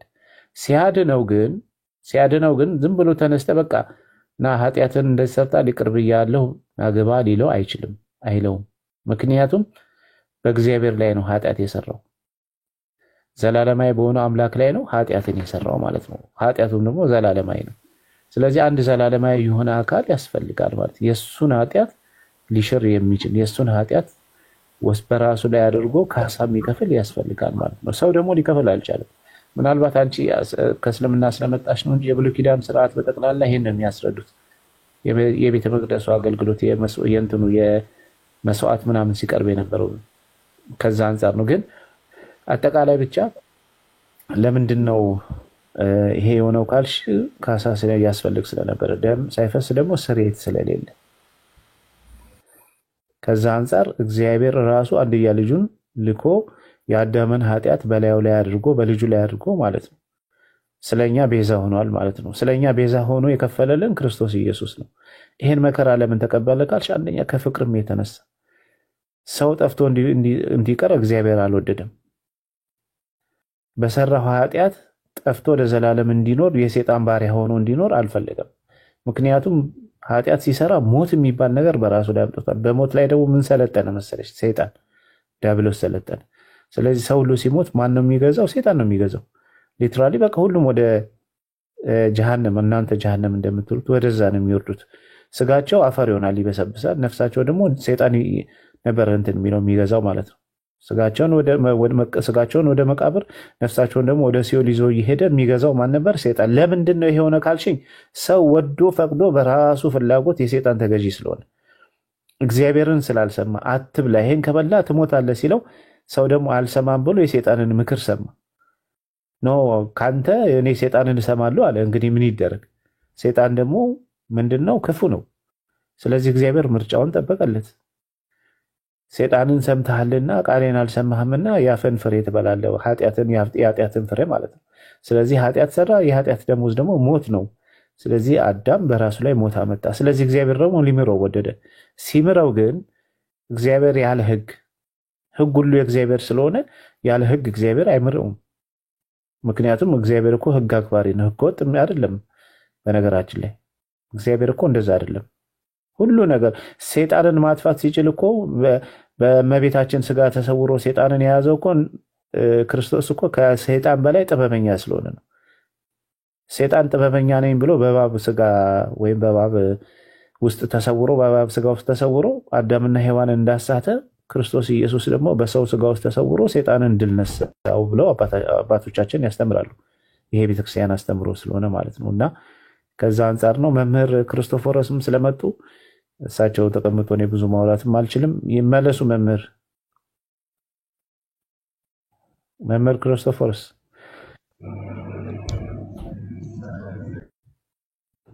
ቃልዮት ያሰማልን ቢኒ።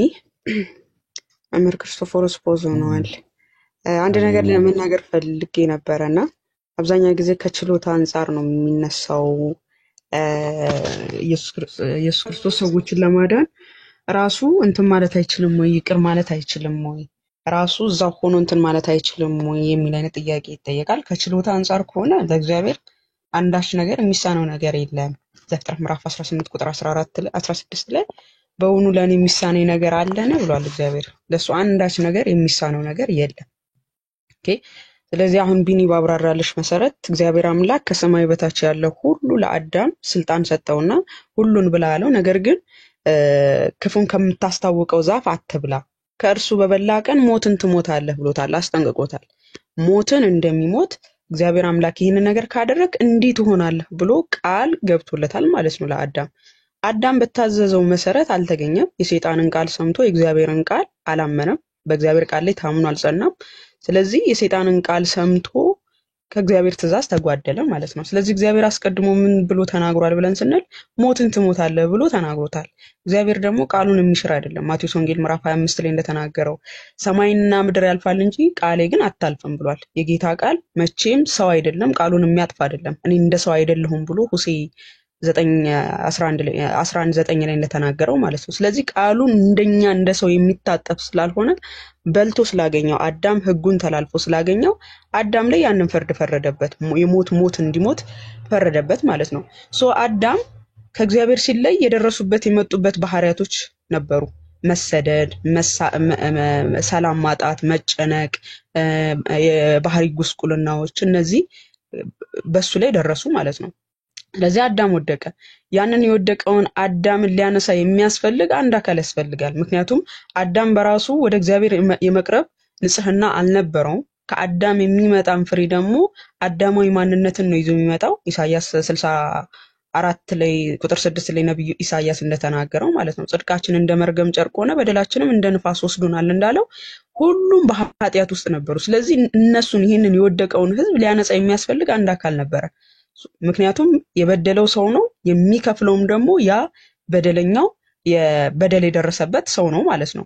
ያንን በደል ደግሞ ክፍያው ምንድነው ብያችኋለሁ? ሞት ነው። የኃጢአት ደሞዙ ሞት ስለሆነ ሮሜ 6:23 ላይ የኃጢአት ደሞዝ ሞት ነው ተብሏል። ስለዚህ ለዛ ለኃጢአት ሞት ያስፈልጋል፣ መስዋዕት ያስፈልጋል። ደም ሳይፈስ ስርየት የለም ስላለ ቅዱስ ጳውሎስም ዕብራውያን 9:22 ላይ።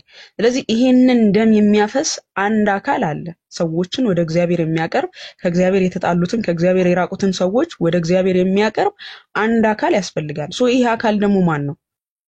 ማን ሊሆን ይችላል? ነቢያትስ ብለን ስንል ነቢያት በራሳቸውም የወደቁ ናቸው። እነሱንም ከወደቁበት ሊያነጻቸው የሚያስፈልግን አንድን አካል በተስፋ የሚጠባበቁ ናቸው። አቤቱ ምነው ሰማዮችን ቀደህ ብትወርድ እያለ ኢሳይያስ 61 ቁጥር 1 ላይ እንደሚለምነው ማለት ነው። ሰማዮችን ቀደህ ብትወርድ፣ ኃጢአታችን እንደ ንፋስ ወሰደን፣ በደላችን አቤቱ እግዚአብሔር ወይ አትቆጣ እያሉ ነቢያቶች እግዚአብሔርን የሚማጸኑ ናቸው። ስለዚህ እግዚአብሔር አምላክ ነቢያትን ወደ ህዝቡ ሲልክ ህዝቡን እንዲያስተምሩ ከእግዚአብሔር እንዳይርቁ እንዲሁም ደግሞ ህዝቡን እንዲያጽናኑ ይልካቸዋል። እነዛን ቅዱሳን ነቢያትን ማለት ነው። ኢሳይያስ 40 ቁጥር 1 ላይ አጽናኑ፣ ህዝቤን አጽናኑ ይላል አምላካችሁ እንደተባለው ቅዱሳን ነቢያት ይመጣሉ፣ ህዝቡን ያጽናናሉ። ምን እያሉ? የተስፋ ቃል እየሰጡ ማለት ነው። እሱ ምንድነው? ሰዎች በዛ ኃጢአት ውስጥ እንደማይቀሩና በልጁ በክርስቶስ ኢየሱስ እንደሚጸኑ ለቅዱሳን ለህዝቡ እያጽናኑ ህዝቡን ወደ እግዚአብሔር ይመልሱ ነበር። ወደ ጣዖት አምልኮ እንዳይሄዱ በልጁ በክርስቶስ ኢየሱስ የእግዚአብሔር ህዝቦች እንደሚሆኑ በነቢያት በኩል እግዚአብሔር አምላክ ህዝቡን እያጽናና ለ5500 ዘመን ጠበቀ ማለት ነው። ስለዚህ ይሄንን መስዋዕት ሊከፍል የሚችለው ማን ነው ብለን ስንመለከት ነቢያትን አየን። ነቢያት አይችሉም። መላእክትን ብለን ስንመለከት መላእክት ይሄንን ደሞዝ የኃጢአትን ደሞዝ ለመክፈል መሞት ይጠበቅባቸዋል። መላእክት ደግሞ የሚሞት ባህሪ የላቸውም። ኦኬ የሚሞት ባህሪ የላቸውም። ዕብራውያን ምዕራፍ 2 ቁጥር 16 ላይ ተነገረው ለዛ ነው የመላእክትን የአብርሃምን ዘር ይዟል እንጂ መላእክትን አልያዘም የተባለው። የመላእክት ዘር ምን ስለሆነ ነው? የማይሞት ስለሆነ ነው። ስለዚህ መላእክት ይህን መስዋዕት ሊከፍሉ አይችሉም። መስዋዕቱን ሊከፍሉ አይችሉም። የሰው ልጆችን ወደ እግዚአብሔር ከዛ ከወደቅንበት መርገም አንጽተው ወደ እግዚአብሔር ሊያቀርቡ አይችሉም።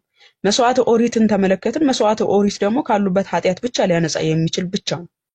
መስዋዕተ ኦሪት ዕለት ዕለት የሚሰዋ ነው እንጂ ሰዎችን አንድ ጊዜ መስዋዕት ሆኖ የዘላለምን ህይወት የሚያሰጥ እንዲሁም ደግሞ የተዘጋውን ገነት ሊያስከፍት የሚችል መስዋዕት አይደለም። መስዋዕተ ኦሪት ካሉበት ኃጢአት አንጻር መስዋዕት ያቀርባሉ። ከዛን ኃጢአታቸውን እግዚአብሔር ይቅር ይላቸዋል እንጂ ወደፊት ለሚፈጽሙት ነገር ወይም ደግሞ የዘላለም ህይወትን የሚያሰጣቸው አልነበረም መስዋዕተ ኦሪት። ይልቅ ሊመጣ ላለው ለክርስቶስ ኢየሱስ አንድ ጊዜ ለሚሰዋው ለክርስቶስ ኢየሱስ ምሳሌ ነበር የብሉይ ኪዳን መስዋዕት ማለት ነው። እንግዲህ ተመለከትን፣ ነቢያትን አየን። ነቢያት በራሳቸው በውድቀት ውስጥ ሆነው ጭራሹንም ክርስቶስን በተስፋ ቃል የሚጠባበቁ በእርሱ እንድናለን ብለው ተስፋ አድርገው ወደ መቃብር የወረዱ ናቸው። መላእክትን አየን። መላእክት እንደማይችሉ ተመለከትን። መላእክት የሚሞት ባህሪ የላቸውም። እግዚአብሔርንስ ብለን ስንመለከት እግዚአብሔር ይችላል። እግዚአብሔር ከአሊ አምላክ ነውና ምንም ማድረግ የሚችል አምላክ ነውና እግዚአብሔር ሰዎችን ማዳን ይችላል። ታዲያ እንዴት ነው ማዳን የሚችለው ብለን ስንመለከት ሰዎችን ለማዳን ሰው መሆን ነበረበት። ምክንያቱም የበደለው ሰው ነውና የተፈረደበት ሰው ነውና በደለኛውም በደሉን የሚቀበለውም ሰው ነው። በሰው በኩል ነው ማለት ነው ድህነትም የሚፈጸመው። ታዲያ ሰው ብቻ ይሄንን ነገር ይችላል ወይ ብለን ስንል አይችልም። ስለዚህ እግዚአብሔር አምላክ ማሟላት ያለበት 4 ነገሮች አሉ ማለት ነው። እኛን ሰዎችን የወደቅነውን ሰዎች ለማዳን እነዚህን 4 ነገሮች ማሟላት ነበረበት። እነሱ ምንድን ናቸው ብለን ስንል ሰው መሆን አለበት። ምክንያቱም አምላክ በባህሪው ሞት የሚስማማው አይደለም፣ የሚሞት ባህሪ የለውም። አንደኛ ጢሞቴዎስ ምዕራፍ 6 ቁጥር 16 ላይ እንደተነገረው እርሱ ብቻ የማይሞት ማንም ሊቀርበው በማይችል ብርሃን ይኖራል እንደተባለው መለኮት በባህሪው የሚሞት ባህሪ ስለሌለው የሚሞትን ስጋን ገንዘቡ ማድረግ አለበት፣ ሰው መሆን አለበት። ያ አስቀድሞ የነበረው አምላክ ተወልዶ የሰው ልጅ ስጋ ገንዘቡ አድርጎ መገለጥ አለበት ማለት ነው። ምክንያቱም የተፈረደበት ሰው ስለሆነ ሰው መሆን አለበት። ሁለተኛው ደግሞ መሞት አለበት። ሶስተኛው ሞትን ማሸነፍ አለበት። ሞትን ማሸነፍ አለበት ስንል ሞቶ መቅረት ብቻ አይደለም። ሞትን ድል አድርጎ ትንሳኤያችንንም ጭምር ሊያሳየን የሚችል ፍጡር ይችላሉ ይሄን ነገር ብለን ስንል ፍጡር አይችልም። ነቢያት ይችላሉ ወይ ብለን ስንል ነቢያት አይችሉም። መሞት ከሆነ ወደ መቃብር ወርደዋል ነቢያት፣ ግን ከዛ መቃብር ድል አድርገው መነሳት አይችሉም። ስለዚህ ይሄን ነገር ማን ነው ሊያደርግ የሚችለው? አምላክ ነው ማለት ነው። ሰው ብቻውን ይሄንን ነገር ሊያደርገው አይችልም። አራተኛው ምንድነው? ንጹህ ባህሪ መኖር አለበት። አንድ አካል ይሄን ቤዛ ሊሆን ሲመጣ ንጹህ የሆነ ባህሪ ሊኖረው ይገባል ማለት ነው። ይሄንን ደግሞ ሰው ንጹህ ባህሪ ያለው ወይ ብለን ስንል የለው። በባህሪው ንጹህ የሆነ ሰው የለም። በባህሪው ንጹህ ኃጢአት የማይሰራ ንጹህ የሆነ አምላክ ብቻ ስለሆነ ማለት ነው። ሰው ቅዱስ ሊባል ይችላል፣ ማነው ጻድቅ ሊባል ይችላል። ጽድቅናው እግዚአብሔርን ስላመለከ እግዚአብሔርን ስለተከተለ እንጂ በባህሪው ጻድቅ ስለሆነ አይደለም። ስለዚህ ጽድቅናም ሆነ የባህሪ ንጹህነትም ያለው ብቻ ነው? አምላክ ብቻ ነው። ስለዚህ እነዚህን ነገሮች ማሟላት አለበት። እነዚህን ነገሮች ደግሞ ሰው ማሟላት አይችልም። ሞትን ድል አድርጎ መነሳትና የባህሪ ንጹህነት ሰው ሊኖረው አይችልም።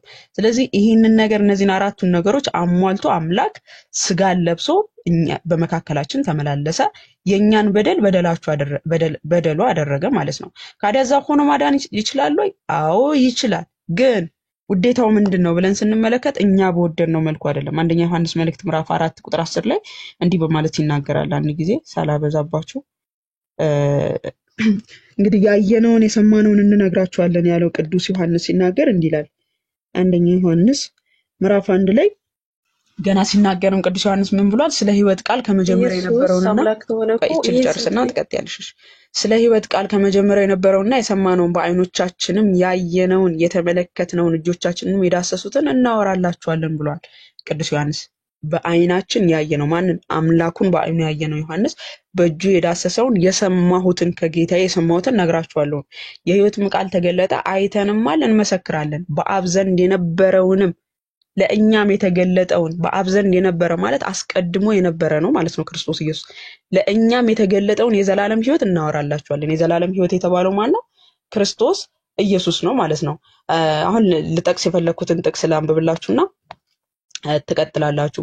ቅዱስ ዮሐንስ ሲናገር የእግዚአብሔርን ማዳን ሲናገር እኛ በወደድነው መልኩ ሳይሆን እግዚአብሔር በወደደበት መልኩ ስራውን እንደሰራ ሲናገር እንዲህ ይላል። በዚህም የእግዚአብሔር ፍቅር በእኛ ዘንድ ተገለጠ፣ በእርሱ በኩል በሕይወት እንኖር ዘንድ እግዚአብሔር አንድ ልጁን ወደ ዓለም ልኮታልና። ፍቅርም እንደዚህ ነው፣ እግዚአብሔር እርሱ ራሱ እንደወደደን ስለ ኃጢአታችንም ማስተሰሪያ ይሆን ዘንድ ልጁን እንደላከ እንጂ እኛ እግዚአብሔርን እንደወደድነው አይደለም ማለት። አሁን እኛ የወደድነው ለምሳሌ ሰሚራዬ ምንድን የወደደችው? ለምን እዛው ሆኖ አላዳነንም?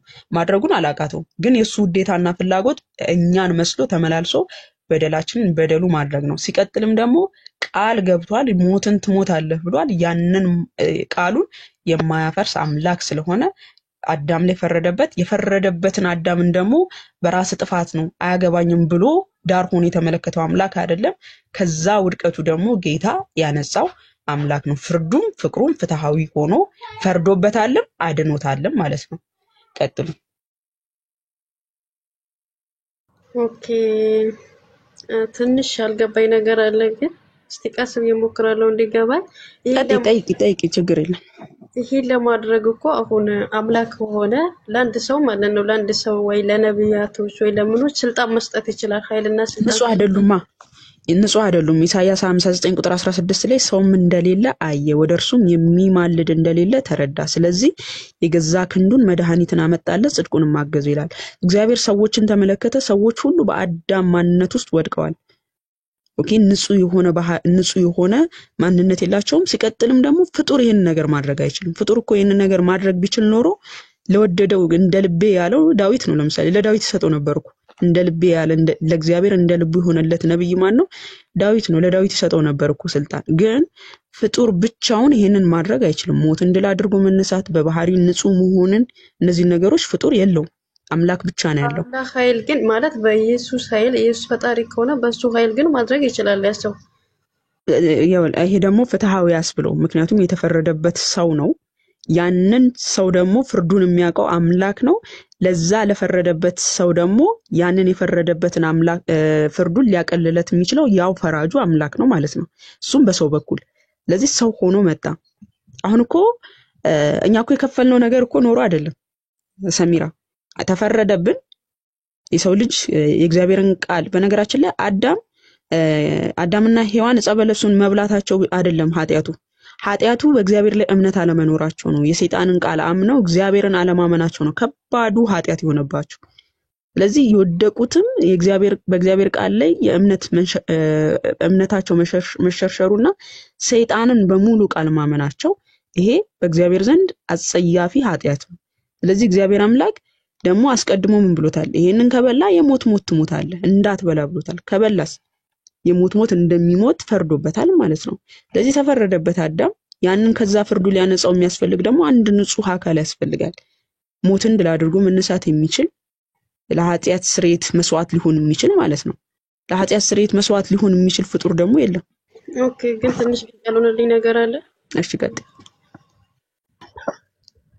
ምናልባት ማማ ይሰማል እሺ ቀጥሉ መምህር እንዴት አለሽ አረ መምህር የሚለውን ታይ ቢናንቺና አሁን ዲያቆን እኮ ተፋቱ አሁን እናንተ ናችሁ አልፋታ ያላችሁ ሰላም ብያለሁ ሁላችሁንም ቢኒ ማማር ሰሚራ አሂ አታምታታ ስለህ ነው የሚለው ማማር እንዴት ነህ እግዚአብሔር ይመስገን ደህና ነኝ እንደምን አለ እግዚአብሔር ይመስገን እንዴት ነው ቢኒ ተኛ መሰለኝ ቃልትን ያሰማልን ማማይ ሰሚራ ትናንት ያሬድ ቤት ነበር ያየዋትና አይ ቲንክ ትናንት ጥሩ ነገር ተነጋግራችኋል ብዬ አስባለሁኝ አሁንም ጥሩ ነገር ነው የመለሱልሽ ያው ቀደም አንቺ ብስቲ እንደነበረው አንዳንድ ነገሮች ቀስ ይያሉ ምናምን እንደዛ ነው የሚገቡሽ ብዬ አስባለሁኝ ግን ምንድነው መሰለሽ ቀደም ባሳዩሽ መሰረት በጣም ባጭር ለማለት ማለት ነው አዳም የተፈረደበት ምንድን ነበረ ሰሚራ ቀደም ማማይ ካነበበችልሽ አለሽ ሰሚራ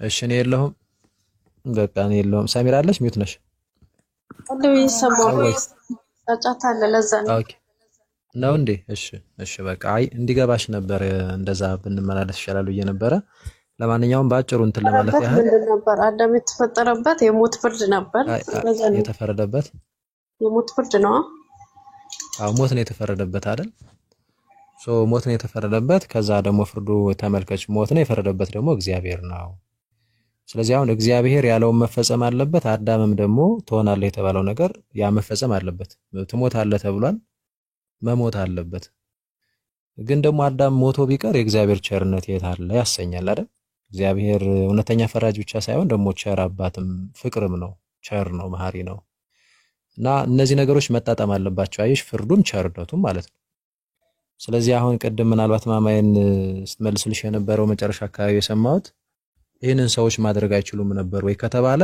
አዳም ከወደቀ በኋላ ሞት ከተፈረደበት በኋላ የተወለዱ ልጆች ያው ሞት አለባቸው የተለየ ማንነት ይዘው አይወለዱ እንደ ምሳሌ ኤችአይቪ ካሪየር እንደው አሁን ሳይንስ ምን የተወሰነ እንትን ምን እንደው በጣም ምሳሌ ካስፈለገ ማለት ነው ኤችአይቪ ካሪየር ቤተሰብ የሚወለድ ህፃን በቃ ኤችአይቪ ካሪየር ነው ይወለዳል እንደው በታምር ካልሆነ በስተቀርና በህክምና ካልሆነ በስተቀር እንደው ሜቢ የተወሰነ ነገር ካቀረበልሽ ብዬ ነው ምሳሌውን ከሞተው ወይም ደግሞ ከወደቀው ሞት ከተላለፈበት አዳም የሚወለዱ ልጆች ከዛ የተለየ ማንነት ይዘው አይወለዱ ስለዚህ መሞት ይችላሉ ይሞታሉ ግን ያንን ሞት ግን ተመልከች ሞትን ማሸነፍ የሚቻለው በሞት ነው ምክንያቱም እግዚአብሔር ያለው የሚፈጸመው አዳም የተላለፈበት ፍርድ የሚፈጸመው ያው አዳም ከሞተ ብቻ ነው ስለዚህ አዳምን ወክሎ የሚሞትለትና በዛ በሞቱ ግን ያንን ሞት አሸንፎ የሚነሳ አካል ያስፈልግ ነበር ምክንያቱም አንደኛ ሰው ነው አይደለ ከእግዚአብሔር ጋር ህጉን ተላልፎ እንትን ያለው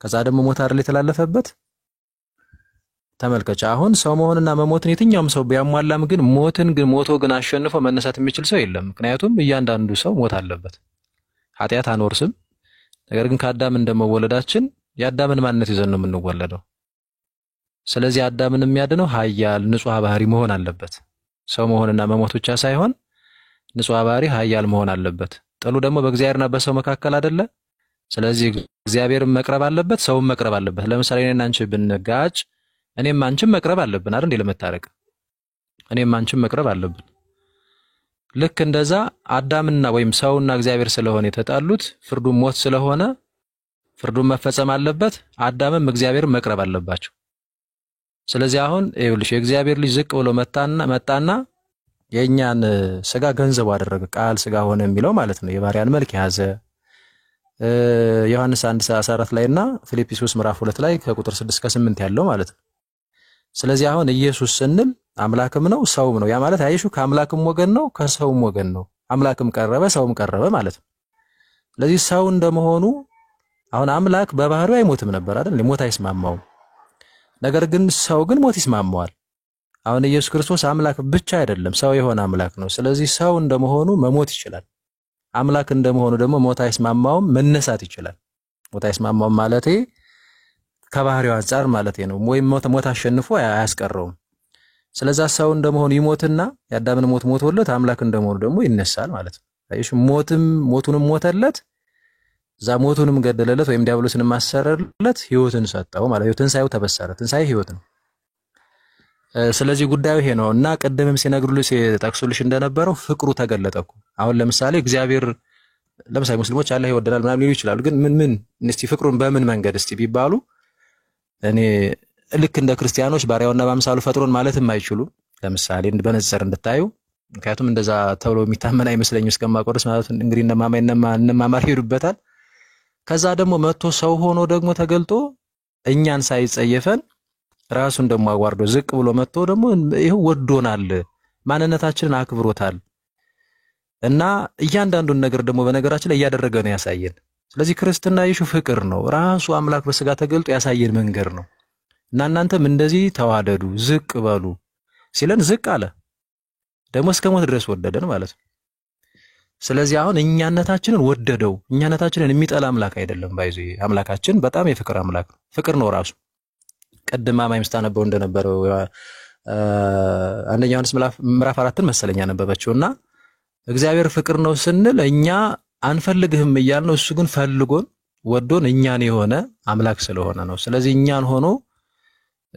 አዳነን ፈለገን ማለት ነው እና ይሄ በነገራችን ላይ በቃል የሚገለጥ ፍቅርም አይደለም እና ኢቭን ሰው ሆኖ ተገልጦ ሰዎች እንኳን ራሱ ሰው እንደመሆኑ እንግዲህ በዲያብሎስ ሐሳብ ተነሳስተው ወይም ሐሳብ ውስጥ ገብተው ብዙ ነገር ሲያደርጉ ሲሰቅሉት እሱ ግን ዝም ነው ያለው ምንድነው ያስተማረን ያለው በተግባር አየሹ እናንተም ሰዎች ሲያሳድዷቸው አለን ነገረን እኮ ይሁን እንትኑም ይናገራል በመድር ላይ ሲመላለስ ያሳየን በተግባር በቃልም ደግሞ እንደዛ ይናገራል ስለዚህ ይህን ሁሉ የተረዳንበት ነው እና እናንተም ሰዎች ሲያሳድዷቸው ሲሰቅሏቸው የሚለው ነገር ይሄንን ዝም ብለን ከቲዮሪ በዘለለ በነገራችን ላይ ፕራክቲካል ነውኛ ተገልጦ አምላካችን ያሳየን ማለት ነው ስለዛ በዛ መንገድ ተገልጦ ሰው ሆኖ ሞታችንን ሞተልንና ሞት የሚያሸንፈው አምላክ ስላይደለ ሞታችንን ደግሞ ገርሎልን ህይወትን ሰጠን ማለት ነው ከዛ አንፃር መረዳት ያስፈልጋል ስለዚህ ፍቅሩንም ያየንበት እሱ ብቻ አይደለም ባይዙ ለምሳሌ ፈጣሪ አለ ብለው የሚያምኑ ከክርስትና ውጭ ያሉ ሰዎች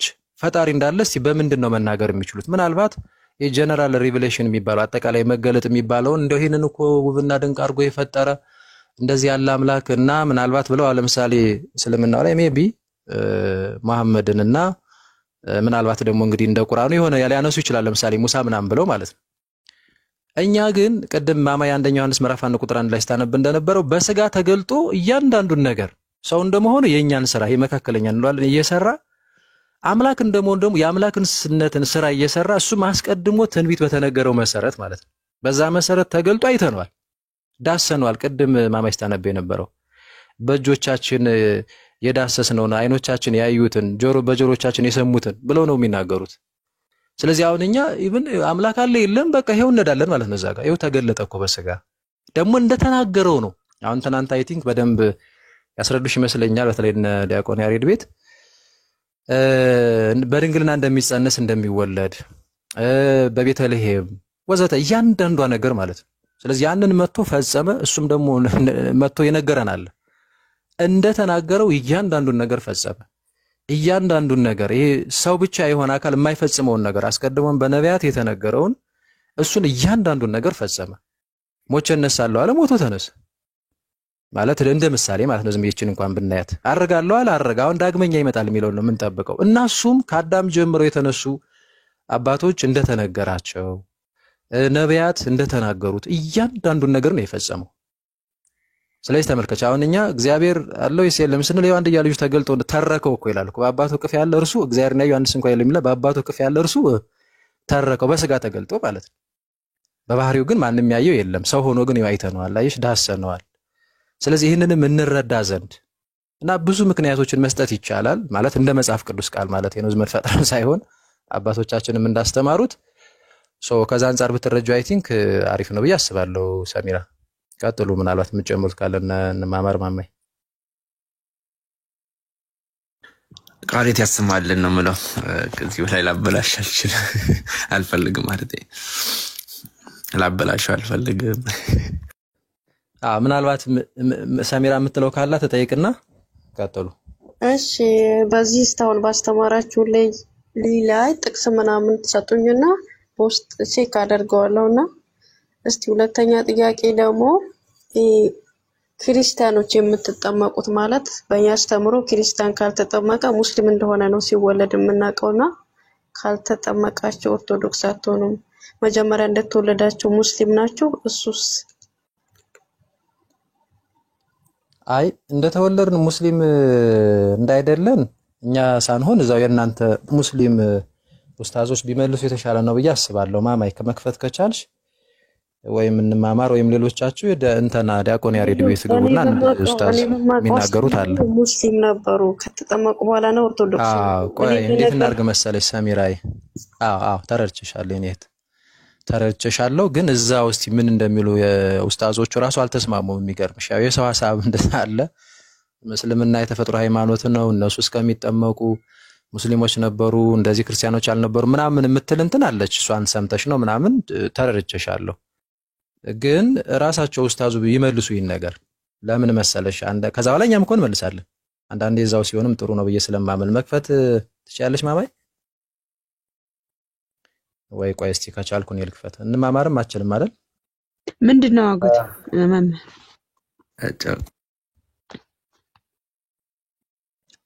እንማማር ትችላለህ ምን ፈልገው እችላለሁ አጎቴ ነኝ ጸደቀ እንትን ዲያቆን ያሬድ ጋር አንድ እንትን ነበረች ይሄ ስትጠመቁ ምናምን የምትለዋ ተሰውሳት ምንማማር አንተ ጋርም ልትኖር ትችላለች እኮ እኔ ትንሽ ለየት ያለ አለኝ ግን ሐሳቡን ያጸድቀዋል ግን አንተ ያሰብከው ነው እንደላሳይ እኔም የሆነ ነገር እንላለን ችግር የለም ብለው የሚኖረኛል እንደ ተጨማሪ ነገር አቀርባለሁ ይስሙት ግድ የለም አንዳንዴ ከኛ ሳይድ ብቻ ቅድም አንተንም ሰምቻለሁ መመለሱ ጥሩ አይደለምና ቆይ እኔም ከቻልኩ እኔም ከፍታለሁ። እሺ እየከፈትኩት ነው መዝሙር ያሬድ ቤት አይደለ ግን እዚህ ጋር ስትመልሱልኝ እኔ ቁርአን ላይ ሄዳችሁ እኔ ቁርአን ስላልቀራው ነግራቸዋለሁ እኔ በቤተሰብ የመጣ ሃይማኖት እንደሆነ ተመጻፍ ቅዱስ ላይ ማማር ፈለኩት ችግር የለውም። ይሄው እንዳውም ቆይ ትልቁ ላይ አርግኝ እኔ ሰራ መሰለኝ ካገኘዋለሁ አገኘው እሺ ከፈታው ኦኬ እዚህ ጋር ካሜራችንን እናደርጋለን ወደ እኔ ነው ይዞረው ወይስ ሴቭ ምን ተንበል እሺ ይሁን ላጫውተው ወላጅ አባቱና እናቱ ክርስቲያኖች ከሆኑ ሸሪዓዊ ሁክሙ ስናይ ሐሳቡ ያው ስለዚህ እስልምና የተፈጥሮ ሃይማኖት ነው ሰው ሁሉ ሲወለድ ሙስሊም ነበር ለሚሉት እየመለሰ ነው። ሸሪዓዊ ሁክሙ ስናይ ወላጅ አባቱና እናቱ ክርስቲያኖች ከሆኑ ሲወለድም ሙልሐቅ ነው የሚሆነው በእነሱ ነው የሚታሰበው እንደ ሙዓመላ ማለት ነው 40 ቀን ሳይሞላው ክርስትና አስነሳነው ሳይሉ አንዳንዶች በዚህ አጋጣሚ ትዝ ብሎኝ ነው ሙስሊም ነበረ ከዚያ በኋላ ክርስትና ሲያስነሱት ክርስቲያን መባል ይጀምራል የሚል ሐሳብ ያላቸው ሁክሙ ሸርዕ ክርስቲያን ልጅ ማለት የክርስቲያኖች ልጅ አባቱ እናቱ ክርስቲያን የሆኑ ከተወለደ በኋላ ይሄ ልጅ እንደ ኢትባዕ ተባዓን ይባላል በማስጠጋት ምን ብለን እንጠራው ስንል የክርስቲያን ልጅ ክርስቲያን ነው ተብሎ ነው የሚወሰደው እንዴት እሱ አላመነም የሚያውቀው ነገር የለም ምንም ይባላል? 40 ቀን እንዲሞላው እንኳን አላመነም። ቢያስጠምቁትም ቢሉትም ገና ጨቅላ ነው። ስለ እምነትና ውስጡ ላይ ስላመነው ነገር ሳይሆን ተባዕያ የሚባል ነገር አለ፣ አስከትለን የምንፈርደው ፍርድ ማለት ነው። እና ታዲያ አሁን ይሄ ልጅ ክርስቲያን ካልነው በልጅነቱ ይሞታውን ጀሃነም ይገባሉ ብሎ ሊጠይቁ ይችላሉ። አይ እንደዛ ማለት አይደለም። ገና ባሊግ ሳይሆን ከሞተ ልጁ ጀሃነም አይገባም። ብዙዎቹ ዑለማዎች ይሄንን ነው የሚሉት። ታዲያ ምንድነው ሲባል ለምንድነው ክርስቲያን መባል ያስፈለገው ሲባል ይሄ ልጅ ቢሞት ሙስሊም መቃብር ውስጥ አንቀብሮ ይሄ ልጅ ቢሞት እሱን አጥቦ ከፍኖ ሶላት በሱ ላይ መስገድ አይቻልም። በሱ ላይ መስገድ አይቻልም። ሁክሙ የካፊሮች ሁክም ነው የሚሰጠው። الأحكام الظاهرة زي الدنيا لأنها من نارجو يا أخرويون تتعلم مالتنا إن 40 ቀን እስኪሞላው ድረስ ሙስሊም ነበር የሚባለው አባባል ሰዎች ዓመቱ الناس ዘንድ ተሰራጭቶ የሚገኘው አባባል ትክክለኛ አይደለም። ሐዲሱን عند ልጅ ሲወለድ ይወለዱ على الفطرة ሲባል ፊጥራ ላይ ሆኖ ይወለዳል ሲባል መጀመሪያ አርዋሖች ቃል የገቡትን ظهر آدم ላይ ሆነው አላህ ቃል አስገብቷቸው نعمل الأراك لي يوم ألست بربكم يعني قالوا بلى بلو ألست بربكم بلواتشو الله هو أنت جيت هتشنه يالوتن عهد بتأبك يعني كذا قبل بيسمع ما ملكو يولد على اللجان قلنا إن حكم تبعية وما إنه ميكتروا سيبار المسلم ليش مسلمين يبارو قلنا مياكو نقر إلا لا إله إلا الله محمد رسول الله أنا أكم ليس معتقدا قلنا له وانسنو إذا قال الرسم نكون ما السبنا ما من كرتو ብዙ ሰዎች እንግዲህ ያወራሉ እንደዚህ ብታረጉም አይዩን የሚሉሳለ ገና ሌላም ነገር ያነሳሉና በዚህ አጋጣሚ ለማስተካከል ፈልጌ ነው። እስከ 40 ቀን ድረስ የልጅ ሙስሊም ነው እያሉ የሚቆዩት አባባል በዚህ መልኩ አይወሰድም ነው በሁክሙ ሸሪዓ። ይሄን ይመስላል። እናመሰግናለን። ማማር ወይ ኢማም ነው ኡስታዝ ነው የሚባሉት እሳቸውንም እናመሰግናለን። እንግዲህ አንዳንዴ እንደዚህ እውነት መናገር ጥሩ ነው እና ምንድነው ሳሚራ እንደሰማሽው ሲጠቃለን የክርስቲያን ልጅ ክርስቲያን ነው ብለዋል። ከዛ ደግሞ ብዙ ዑለማዎች እንዲህ ነው የሚስማሙት እና ይሄ እስኪጠመቁ ድረስ ሙስሊሞች ናቸው የሚለው ትክክል አይደለም እንደዛ ይላሉና በነገራችን ላይ በእስልምናው ራሱ አንድ አካል ሙስሊም ለመባል እንግዲህ ማማይና ማማር ይሄዱበታል 5 ያህል ነገሮችን መፈጸም እንዳለበት ነው የሚነገረው አይደል? እሺ ለኛ ለክርስቲያኖች እንደዚህ ተባለ ቢያንስ በተወሰነ መልኩ በሚገባሽ እንድታየው ማለት ነው ሳሚራ ምን ያህል ውሸት እንደሆነ። እሺ ለክርስቲያኖች እንደዚህ ተባለ ግን ለፈለኩት እዚህ ጋር ስለእስልምና ሳይሆን ስለ ክርስትና ቆይ እንደሱ አይደለም። ምክንያቱም ለምን መሰለሽ ሳሚራ አንዳንዴማ እንደሱማ አይደለም። እዛ ጋር የነገሩሽ ነገር በተሳተ መንገድ ከነበረ እዚህ ጋር ደግሞ ከራሳቸው መመለሳችን ይሄ እስልምናውን ወይ መሳደብ አይደለም በስርዓት ነው እየመለስኩልሽ ያለሁት ወይ የሆነ ያንቋሽሽ ነው ምናምን አይደለም። ውሸትን ውሸት ማለት አለብን እዛው ማለት ነው። ከዛው ምላሹን ካገኘሽ እኛ ጋር ይሄ ጥያቄ ሊሆንብሽ አይገባም። ገብቶሻል በሚል ነው እንጂ እሱን መልስልሻለሁ እኮ ለምን እንደምንጠመቅ እንመልሰዋለን ችግር የለውም። ስለዚህ እኛ ምንም ያን ያህል እንትን አንልም። እዛው ግን ከዛው ስለሆነ አይ እንደዚህ ብሎ ነው የነገሩኝ ስትይ እኛ ደግሞ ይኸው እንደዚህ የሚላሉ ብለን አሳየንሽ። እሱ ነውርነት የለውም። ደክፋት አትሰጅብን። ምንድነው እኛ ክርስቲያኖች እንደዚህ ተባለ። ለማንኛውም ወደዚህ እየመጣው ነው ችግር የለውም በኋላ እና እኛ ክርስቲያኖች ስለምንጠመቅ እሺ እንደዛ ተባለ። ግን ኤቲስቶች የሉም ወይ እንደተወለዱ ዝም ብለው የሚያርጉ እነዚህ ሽንቶይዝም ሂንዶይዝም ምናምን የሚባሉ ምናልባት ጥምቀት የሌላቸው የሉም። እነሱ ሙስሊሞች ናቸው ወይ? አንዳንዴ በነገራችን ላይ እኮ አይምሯችንን ከተጠቀምን በጣም ቅርብ ነው አሁን እንደዚህ አይነት ነገር ማለት ነው። እንግዲህ ሰው ሎጂካል የሚያነሳው ዝም ብሎ በተለይ ክርስቲያኖች ላይ ግን ያው እንደዚህ አይነት አካላት ላይ እነዛሽ አሁን የዘረዘርኳቸው እነ ሂንዶይዝም ሽንቶይዝም ምናምን እነዚህ ኤቲስቶች ምናምን ሙስሊሞች ናቸው ታሞኑ የሚታወቅ ከመጠመቁ በኋላ ነው። ምን አልሽኝ? ጥያቄን የጠየኩት ነው። አንድ ሰው አሁን ያልኩሽ አካላት ቆይ መልሽልኝ ሳሚራ ቆይ ረጋ በይና ለምን ነው እንትን ያልሽው? አሁን የዘረዘርኳቸው አካላት ሙስሊሞች ናቸው በተፈጥሮ እንግዲህ ጥምቀት አይጠመቁም እነዚህ አካላት። እነዚህ ጥምቀት የማይጠመቁት አካላት ኤቲስቶች ሊሆኑ ይችላሉ፣ ሂንዱይዝም፣ ሽንቶይዝም፣ ሌላም ይሄ ጣዖት አምላኪዎች ምናምን ሊሆን ይችላል። እነሱ ሙስሊሞች ናቸው?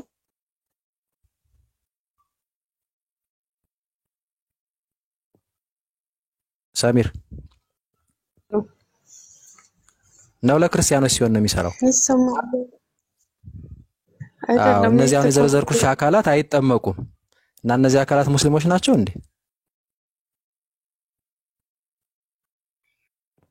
ሳሚራ አይ እንድትጨነቂ ምናምን ሳይሆን እንድታስቢ ነው ባይዚ አየሹ ለክርስቲያኖች ሲሆን የሆነሽ ነገር ይሏችሁና ሌላ ቦታ ላይ ግን አይሰራም። ሲቀጥል የኡስታዙ ራሱ ነው ይሄ ስህተት ነው እንደዚህ ማለት የለብንም ትክክልም አይደለም እያሉ ነው። ከራሳችሁ ራሱ እንደዚህ ካሉ እንግዲህ አንቺ አይምሮሽን መጠቀም ነው። አሁንም የመለስኩልሽን መያዝ ነው። እኛ ግን ለምን እንጠመቃለን ከተባለ ይሰማል አይደል?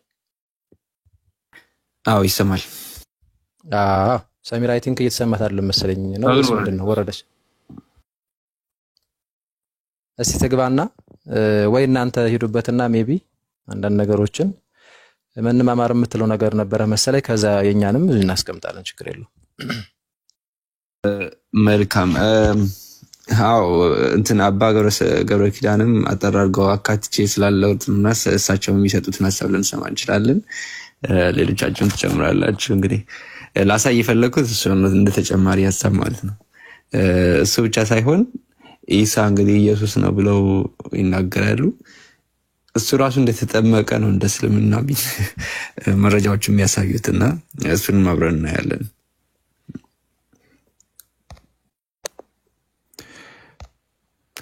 ኦኬ እንግዲህ ሐሳቡን እንትን ለማለት ነው።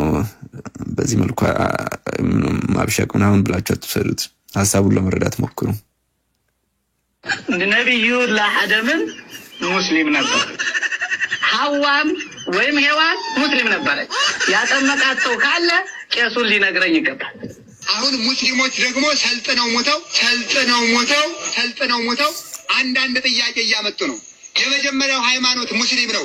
እናንተ እኮ ክርስቲያን የምትሆኑት ከ40 ቀን በኋላ ነው። እስከዚያ ሙስሊም ናችሁ። ስለዚህ የመጀመሪያው ሃይማኖት ሙስሊም ነው ይሉናል። ወንድ በ40 ቀን ሴት ልጅ በ80 ቀን ይጠመቃሉ። ክርስትና ተነሱ ይባላል። ኦኬ ከዛ በፊት ምን ነበሩ? ወንዱ ከ40 ቀን በፊት ሴቷ ከ80 ቀን በፊት ምን ነበሩ? ማንኛውም በዚች ዱንያ ላይ የሚወለደው ሕፃን ልጅ ሙስሊም ሆኖ ነው የሚወለደው። ግልጽ ነው አይደለም? አምላካችን አላህ Subhanahu Wa Ta'ala የሰው ልጆችን ሲፈጥር በእስልምና ሃይማኖት ላይ ነው የፈጠራቸው። እንዲሁም አጠቃላይ ሁሉም ነብያት እነ ኖህ እና አብርሃም እነ ሙሴ እነ ኢሳ ወይንም ኢየሱስ አጠቃላይ ሁሉም ነብያቶች ሙስሊም ናቸው። ጥያቄ ምንድነው? እንደ እስልምና አስተምሮ ኢሳ አለይሂ ሰላም እንደተጠመቀ የእስልምና መጽሐፍት ይናገራሉና ስለዚህ ጉዳይ ምን ትላለህ? ማስረከለ በጣም ጥሩ ማስረጃ አተበሪን አንበቋል ቮሊዩም 4 ማሳየት ይችላል። ሰምታችሁ ከሆነ በእስልምና ኢየሱስ ተጠምቋል ያለና ማስረጃ ያሳያል። ከነሰነዱ ከፍቶ ያሳያል ነው። ታሪክ ተበሪ ብሏል። ታሪክ ተበሪ የመሐመድ ብን ጀሪር ተበሪ ረሂመሁላህ መጽሐፍ ነው። ከፍቶ ያሳየናል። ትልቁ ላይ መታሰት ያሳየ ግን አንተ ለማንበብ በጣም ገርሞኛል። ለመተቸት ብቻ እንትን ማለት እስከዛሬ ድረስ በጣም ይገርም። ኦኬ እሺ አንድ ያ ኢየሱስ ክርስቶስን ስትተቸው አንተ እንዴት ጥምቀት አልተጠመቀም ብለህ ብዙ ስታወራ አሁን ምንድነው የሚደረገው? ገብተናል ላይ ማስረጃም ታርገኛ ማስረጃው ላሳየና ከዛን ታወራለህ። በዚህ በአተበሪ ታላቁ የእስልምና መጽሐፍት በሆነው በአተበሪ ቮሊዩም 4 ወይም ቅጽ 4 ገጽ 103 ላይ እንደሚል ቃል እናገኛለን። his youth John became a prophet and traveled በልጅነቱ ያለ ዮሐንስ ወይም ያህያ ወይም ዮሐና ነብይ ሆነና ሄደ። he came to Palestine calling upon the people ህዝቡንም እየጠራ ወደ ፍልስጤም ተጓዘ ይልና John the Baptist and Jesus met and then parted after John baptized Jesus ኢየሱስ ክርስቶስና ዮሐንስ ተገናኙና ከዚያንም ዮሐንስ ኢሳን ወይ ደግሞ ያህያ ኢሳን ካጠመቀው በኋላ ተለያዩ ይለናል። በዚህም የእስልምና መጽሐፍ ኢሳ ከሊመቱላህ የተባለው ኢሳ ወደ ምድር ወርዶ በዮሐንስ እጅ እንዳጠመቀው የእስልምና መጽሐፍት ይናገራሉ ማለት ነው። እነ ኢሳ ወይንም ኢየሱስ አጠቃላይ ሁሉም ነብያቶች ሙስሊም ናቸው።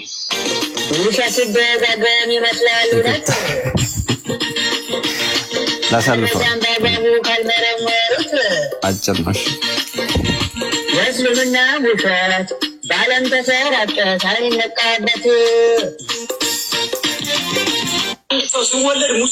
ይሄ ነው ይሄንን ሚስኮንሰፕሽን ይዘው ሁሉም በቃ ይሄንን ያራግባሉ። አንድ ሰው ሲወለድ ሙስሊም ከእንደዚህ አይነት ማያስኬድ ሎጂክ እንደሆነ እንድትረጂ ነው እህታችን ይሄንን እናሳይሽ። ጥላቻ አይደለም ይሄ ዝም ብሎ ሎጂኩ እንደማያስኬድ አንገቱ ላይ ማተብም የለውም። በኋላ ነው ቤተሰቦቻችን መጥተው ነጭ ጥቁር ቀይ ምናምን ያደርጉልሃል። ይሄው አሁንም ቁጭ ያለ እሺ ሙስሊም ነኝ እኔ ለምሳሌ እስከ 7 ቀን ሙስሊም ነኝ እስከ 2 ወር ከ20 ቀን ሙስሊም ነኝ እኔ እንኳን እኔ እናቴ ሙስሊም ናት እኔ ወልዳ እኔ ክርስትና እስከምነሳበት ቀን እናቴ ራሱ ሙስሊም ናት ማለት ነው። እና ውሸት እንዲህ ነው እየተደጋገመ እውነት እየመሰለ የሚሄደው እንጂ መሰረቱ ግን አይደለም የሚለውን ለማሳዘን እንዳላበዛባችሁ ይቀጥል ካላላችሁ በስተቀር ከዚህ በላይ አይ ቲንክ በቂ ይመስለኛል። እሺ ይቅርታ። ትልቁ ጉዳይ ምንድነው መሰላችሁ እንግዲህ ይቺ መስቀል መታሰሯን ምናምን አይተው ይመስለኛል አሁን መጨረሻ ላይ የሰማነውም ወንድም እንግዲህ አይ ምንድነው እንደዚህ ያለ ሞኝነት ትክክል አይደለም በነገራችን ላይ እና እስልምናም እንደዚህ በጥምቀት የሚለቅ ከሆነ እንግዲህ መልካም ነው በእውነቱ። አይ አንዳንዴ እኮ የሚያመጡት እንትን የሚገርም ነው። ለማንኛውም እዛው ውስጥም እንደዛ እንደማይሉ የሚሉ አሉ ዝም ብለው ለማጭበርበር እንደዛ የሚጠቅሱ ግን እንደዛ እንደማያምኑ ከውስጥም እንግዲህ የተሻሉ እንደውም ኢማም ይመስሉኛል ቅድም የተናገሩት ረጋም ያሉ ናቸው። ሌሎችም አሉ ባይዚ እንደዛ የሚናገሩ ያንን መያዝ ነው። ከዛ ውጭ ግን እሺ ለኛ ለክርስቲያኖች ስለምንጠመቅ እንደዛ ተባለ ሌሎችስ ነው እንዳው ሲጀመር ሰው ለህፃናቱም የሚደረግላቸው አለ ባይዚ እንድታነሱት ምንድነው የሆነ ነገር ያደርጉላቸዋል ለሙስሊም ህፃናት ራሱ ከዛ በፊት ራሱ እንደዛ የሚቆጥሯቸው አይመስለኝምና ከዛ ውጭ ግን ማንሳት የፈለኩት ምንድነው ቅድም እንዳነሳሁት ከክርስትና ውጭ ብዙ አይነት እምነቶች የጥምቀት ስርዓትንም የማይፈጽሙ ፕላስም ደግሞ ያማንያንም አሉ ማለት ነው። እና አሁን ለምሳሌ ወደ ቻይና ብትሄዱ ምናልባት ያማንያን ይበዛሉ ብዬ አስባለሁ። ሶዛ ሄደን ወይ ደግሞ ወደ ህንድ አካባቢ ምናምን ሽንቶይዝም ኢንዶይዝም እንደዚህ ወደ ጃፓን ወደ ምንም ብቻ ባለም ዳር ሁሉ ስንሄድ እነሱ ሁሉ ሙስሊም ናቸው ወይ እንደዛ ብላችሁ ትቀበላላችሁ ወይ ነው። ምክንያቱም ሙግቱ ማንኛውም ሰው ሲወለድ ሙስሊም ነው የሚወለደው ከዛ በቃ እስከሚጠመቅ ድረስ እንደዛ አይነው አይደለ ጥምቀት አይደል። ስለዚህ ካልተጠመቀ ሙስሊም ነው ማለት ነው። ስለዚህ የማይጠመቁ የሲስቶችና እንደዚሁም ደግሞ ጣዖት አምላኪዎች ወይም ደግሞ በአጠቃላይ ቀደም የዘረዘርናቸው በአለም ላይ ያሉ ህዝቦች ሙስሊም ናቸው ብላችሁ ታምናላችሁ ወይ ነው። አያናምንም ከሆነ ሰዋትና ታዲያ ምንድነው ራሳችሁ አፈረሳችሁት እኮ ነው። እና እንደዚህ አይነት ዝም ብሎ ሞኝነት እሱ ትክክል አይደለም እውነት ለመናገር ደግሞ እዛው ይፈርሳል ቅድም እንዳሳየ ነው። ከዛ ውጭ ግን እኛ ለምንድን ነው የምንጠመቀው ነው። ቅድም ምን ብለናል ስለ አዳም ማን ሞቷል ክርስቶስ እና ክርስቶስ የሞተው የኛን ሞት ነው የሞተው። ስለዚህ እኛ ደግሞ ከክርስቶስ ጋር መሞትና የሱ ልጆች መሆን መቻል አለብን መታደስ አለብን ዳግም መፈጠር አለብን። ስለዚህ ያ የሚሆነው በጥምቀት ነው ልጆቹ ምን ሆነው አሁን ክርስቶስ አምላካችን ነው የሱ ልጆች ምን ሆነው ግን ስንጠመቅ ነው እሱን ነገረን ማለት ነው። ሄዱና አሕዛብን ሁሉ በአብ በወልድ በመንፈስ ቅዱስ ስም ያጠመቃችሁ ያዘዝኳችሁንም ሁሉ እንዲጠብቁ ያስተምራችኋቸው ደቀ መዛሙርት አድርጓቸው ማለት የኔ አድርጓቸው ማለት ነው። ስለዚህ የመዳን በር ከተከፈተለት በኋላ የሰው ልጅ አምኖ ተጠምቆ ነው የክርስቶስ መሆን የሚችለው። ስለዚህ ሰው ሲወለድ በነገራችን ላይ ዮሐንስ ወንጌል ምዕራፍ 3 ከቁጥር 3 እስከ 5 እንደምናገኘው ከስጋ የተወለደ ስጋ ነው የሚለው። ሰው ሲወለድ ሰው ሆኖ ነው የሚወለደው ሌላ ምንም ሆኖ አይደለም የሚወለደው። ከዛ ግን ከውሃና ከመንፈስ ማለትም ስንጠመቅ የክርስቶስ እንሆናለን። ይሄ በጣም ግልጽ የሆነ ነገር ነው። ግን ልጆቻችን ምን ይሆናሉ? አይ እስከሚጠመቁ ከኛ አብራክ ነው የወጡት የክርስቶስ ከሆን ሰዎች ነው የተወለዱት። ስለዚህ እነዚህ ልጆች አልፈው ሄደው ለሌላ ሊሆኑ አይችሉም። የኛ ናቸው ከኛ አብራክ የተከፈሉ ናቸው የክርስቶስ ከሆን ከኛ። ስለዚህ መረሳት መቻል የለበትምና የምንጠመቀው ሙስሊም ስለነበርን የሆነ ከዛ እንትን ለማለት ምናምን አይደለም። እኛ ትዝ ብሎንም አያውቅም። ፎርዛት ማተር እስልምና በ6ኛው ክፍለ ዘመን ነው የተጀመረው። እንግዲህ ሰዎች ጎትተው ወደዛ ቢወስዱትም መልሰን ግን ብንጠይቃቸው አንድም የታሪክ ማስረጃ አይመጡም። አንዳንድ ነገሮችን ከመኮረጅና ኢሳ ሜሪየም የሃሮን እህት እንደዚህ ያለ ምናምን እንደዚህ እያሉ ከዛም ከዚህም ከመጠቃቀስ ውጪ ሙሐመድ ከመነሳታቸው በፊት እንግዲህ አንቱ ልበላቸውና እሳቸው መቼም 570 አካባቢ ከመወለዳቸው በፊትና ከሆነ አይ ቲንክ 40 ምናምን ዓመታት እንደዚህ ወህይ ወረደልኝ ምናምን ከማለታቸው በፊት የሚታወቅ ነገር የለም። በየትኛውም የታሪክ ድርሳን አይገኝም። በነገራችን ላይ ያው ወረደልኝ ልክ እንደ ነብይ ደምሳሽ ከዛ በኋላ ሁሉም ሰው እንደዚህ ነበር ከእንግዲህ እሳቸውም ብሎ ከሆነ ወይም መሐመድ ብሎ ከሆነ ነብይ ደምሳሽም እኮ ሁሉም ሰው ሲወለድ ሲፈልግ አህያ ነበር ይላል አንዳንዱ ሰው፣ አንዳንዱ እንትን ነበር ይላል። ከዛ ሁሉም ሰው ሲወለድ በቃ ፍቅር ሲዝም ነበር እያለ ነው እንግዲህ ዛሬ መጥቶ እንመነው የሚባል ነገር አይሰራም እንደዚህ በነገራችን ላይ። ስለዚህ አንደኛ እዛው በእናንተ እጅ ይሄ ነገር አይታመንም። ይሄው ኡስታዙ ወይም ደግሞ ኢማም ከሆኑ እሳቸው ተናገሩ፣ ሌሎችም አሉ የሚናገሩ በነገራችን ላይ በግልጽ። ሲቀጥል ደግሞ ቅድም ያነሳ ነው እንደ ይሄ ነገር ለክርስቲያኖች ብቻ ነው ወይ የሚሰራው? ሌላው ዓለምስ እንደዛ ሙስሊሞች ናቸው ብላችሁ ተቀበላላችሁ ወይ እነሱ ሲቀበሏችኋል ወይ ብለን ቸክ ስናደርግ የለም። ስለዚህ ለኛ ብቻ የሚሰራ ነገር ነው ወይ እንትን ያላችሁ የሚለው ያ ምንም አይምሮ ላለው ሰው የሚገነዘበው ነው። ሲቀጥል ደግሞ እኛ ስንወለድ ሰው ሆነን ነው የምንወለደው ከእናት ከአባቶቻችን የእናት አባቶቻችን ልጆች ሆነን እንወለዳለን። የሚፈጥረን አምላካችን ነው። ከዛ ስንጠመቅ ግን የእግዚአብሔር እንሆናለን። በነገራችን ላይ አምናችሁ ስትመጡ እንደዛ ነው የምትሆኑት። አምናችሁ ስትመጡት የእግዚአብሔር ነው የምትሆኑት። አሁን ሌላ ጣዖት አምልኮ ውስጥ ነው ያላችሁ ስትመጡ ግን የእግዚአብሔር ትሆናላችሁ። ከክርስቶስ ከሞቱ ጋርና ከትንሳኤው ጋር ተተባበሩና ልጆቹ ትሆኑና ከዛ የዘላለም ሕይወት ይኖራችኋል ማለት ነው። በእኔ የሚያምን የዘላለም ሕይወት አለው ስለሚል ስለዚህ ጥምቀት አሮጌው ሰውነታችንን ቀብረን አዳማዊነታችንን ማለት ነው ከአዳም እንደ አዳማዊ እንትን ያለ ስለዚህ ያንን ቀብረን አዲስ ሆነን ክርስቶሳዊ ሰማያዊ ሆነን የሰማያዊ ዜግነትን አግኝተን የምንነሳበት ነው። ኦኬ ምን ክርስቶስ ስለኛ ሞቷል አይደል? ስለዚህ ከዛ ከሞቱ ጋር ምን ተባበረው ምን ሞተውና ምን ቀበረው በጥምቀት ነው። ያኔ ክርስቶስን ለብሰን አዲስ ሆነን እንነሳለን ማለት ነው። ስለዚህ ከአዳማዊነት ወደ ዳግማዊ አዳም ክርስቶሳዊነት ነው እንጂ የምንመጣው ከእስልምና ወደ ክርስትና የምንመጣው ነገር የለም። ያው ራሳቸውም እንትን ስላሉት ብዙ ትንታኔ የሚያስፈልገው አይመስለኝምና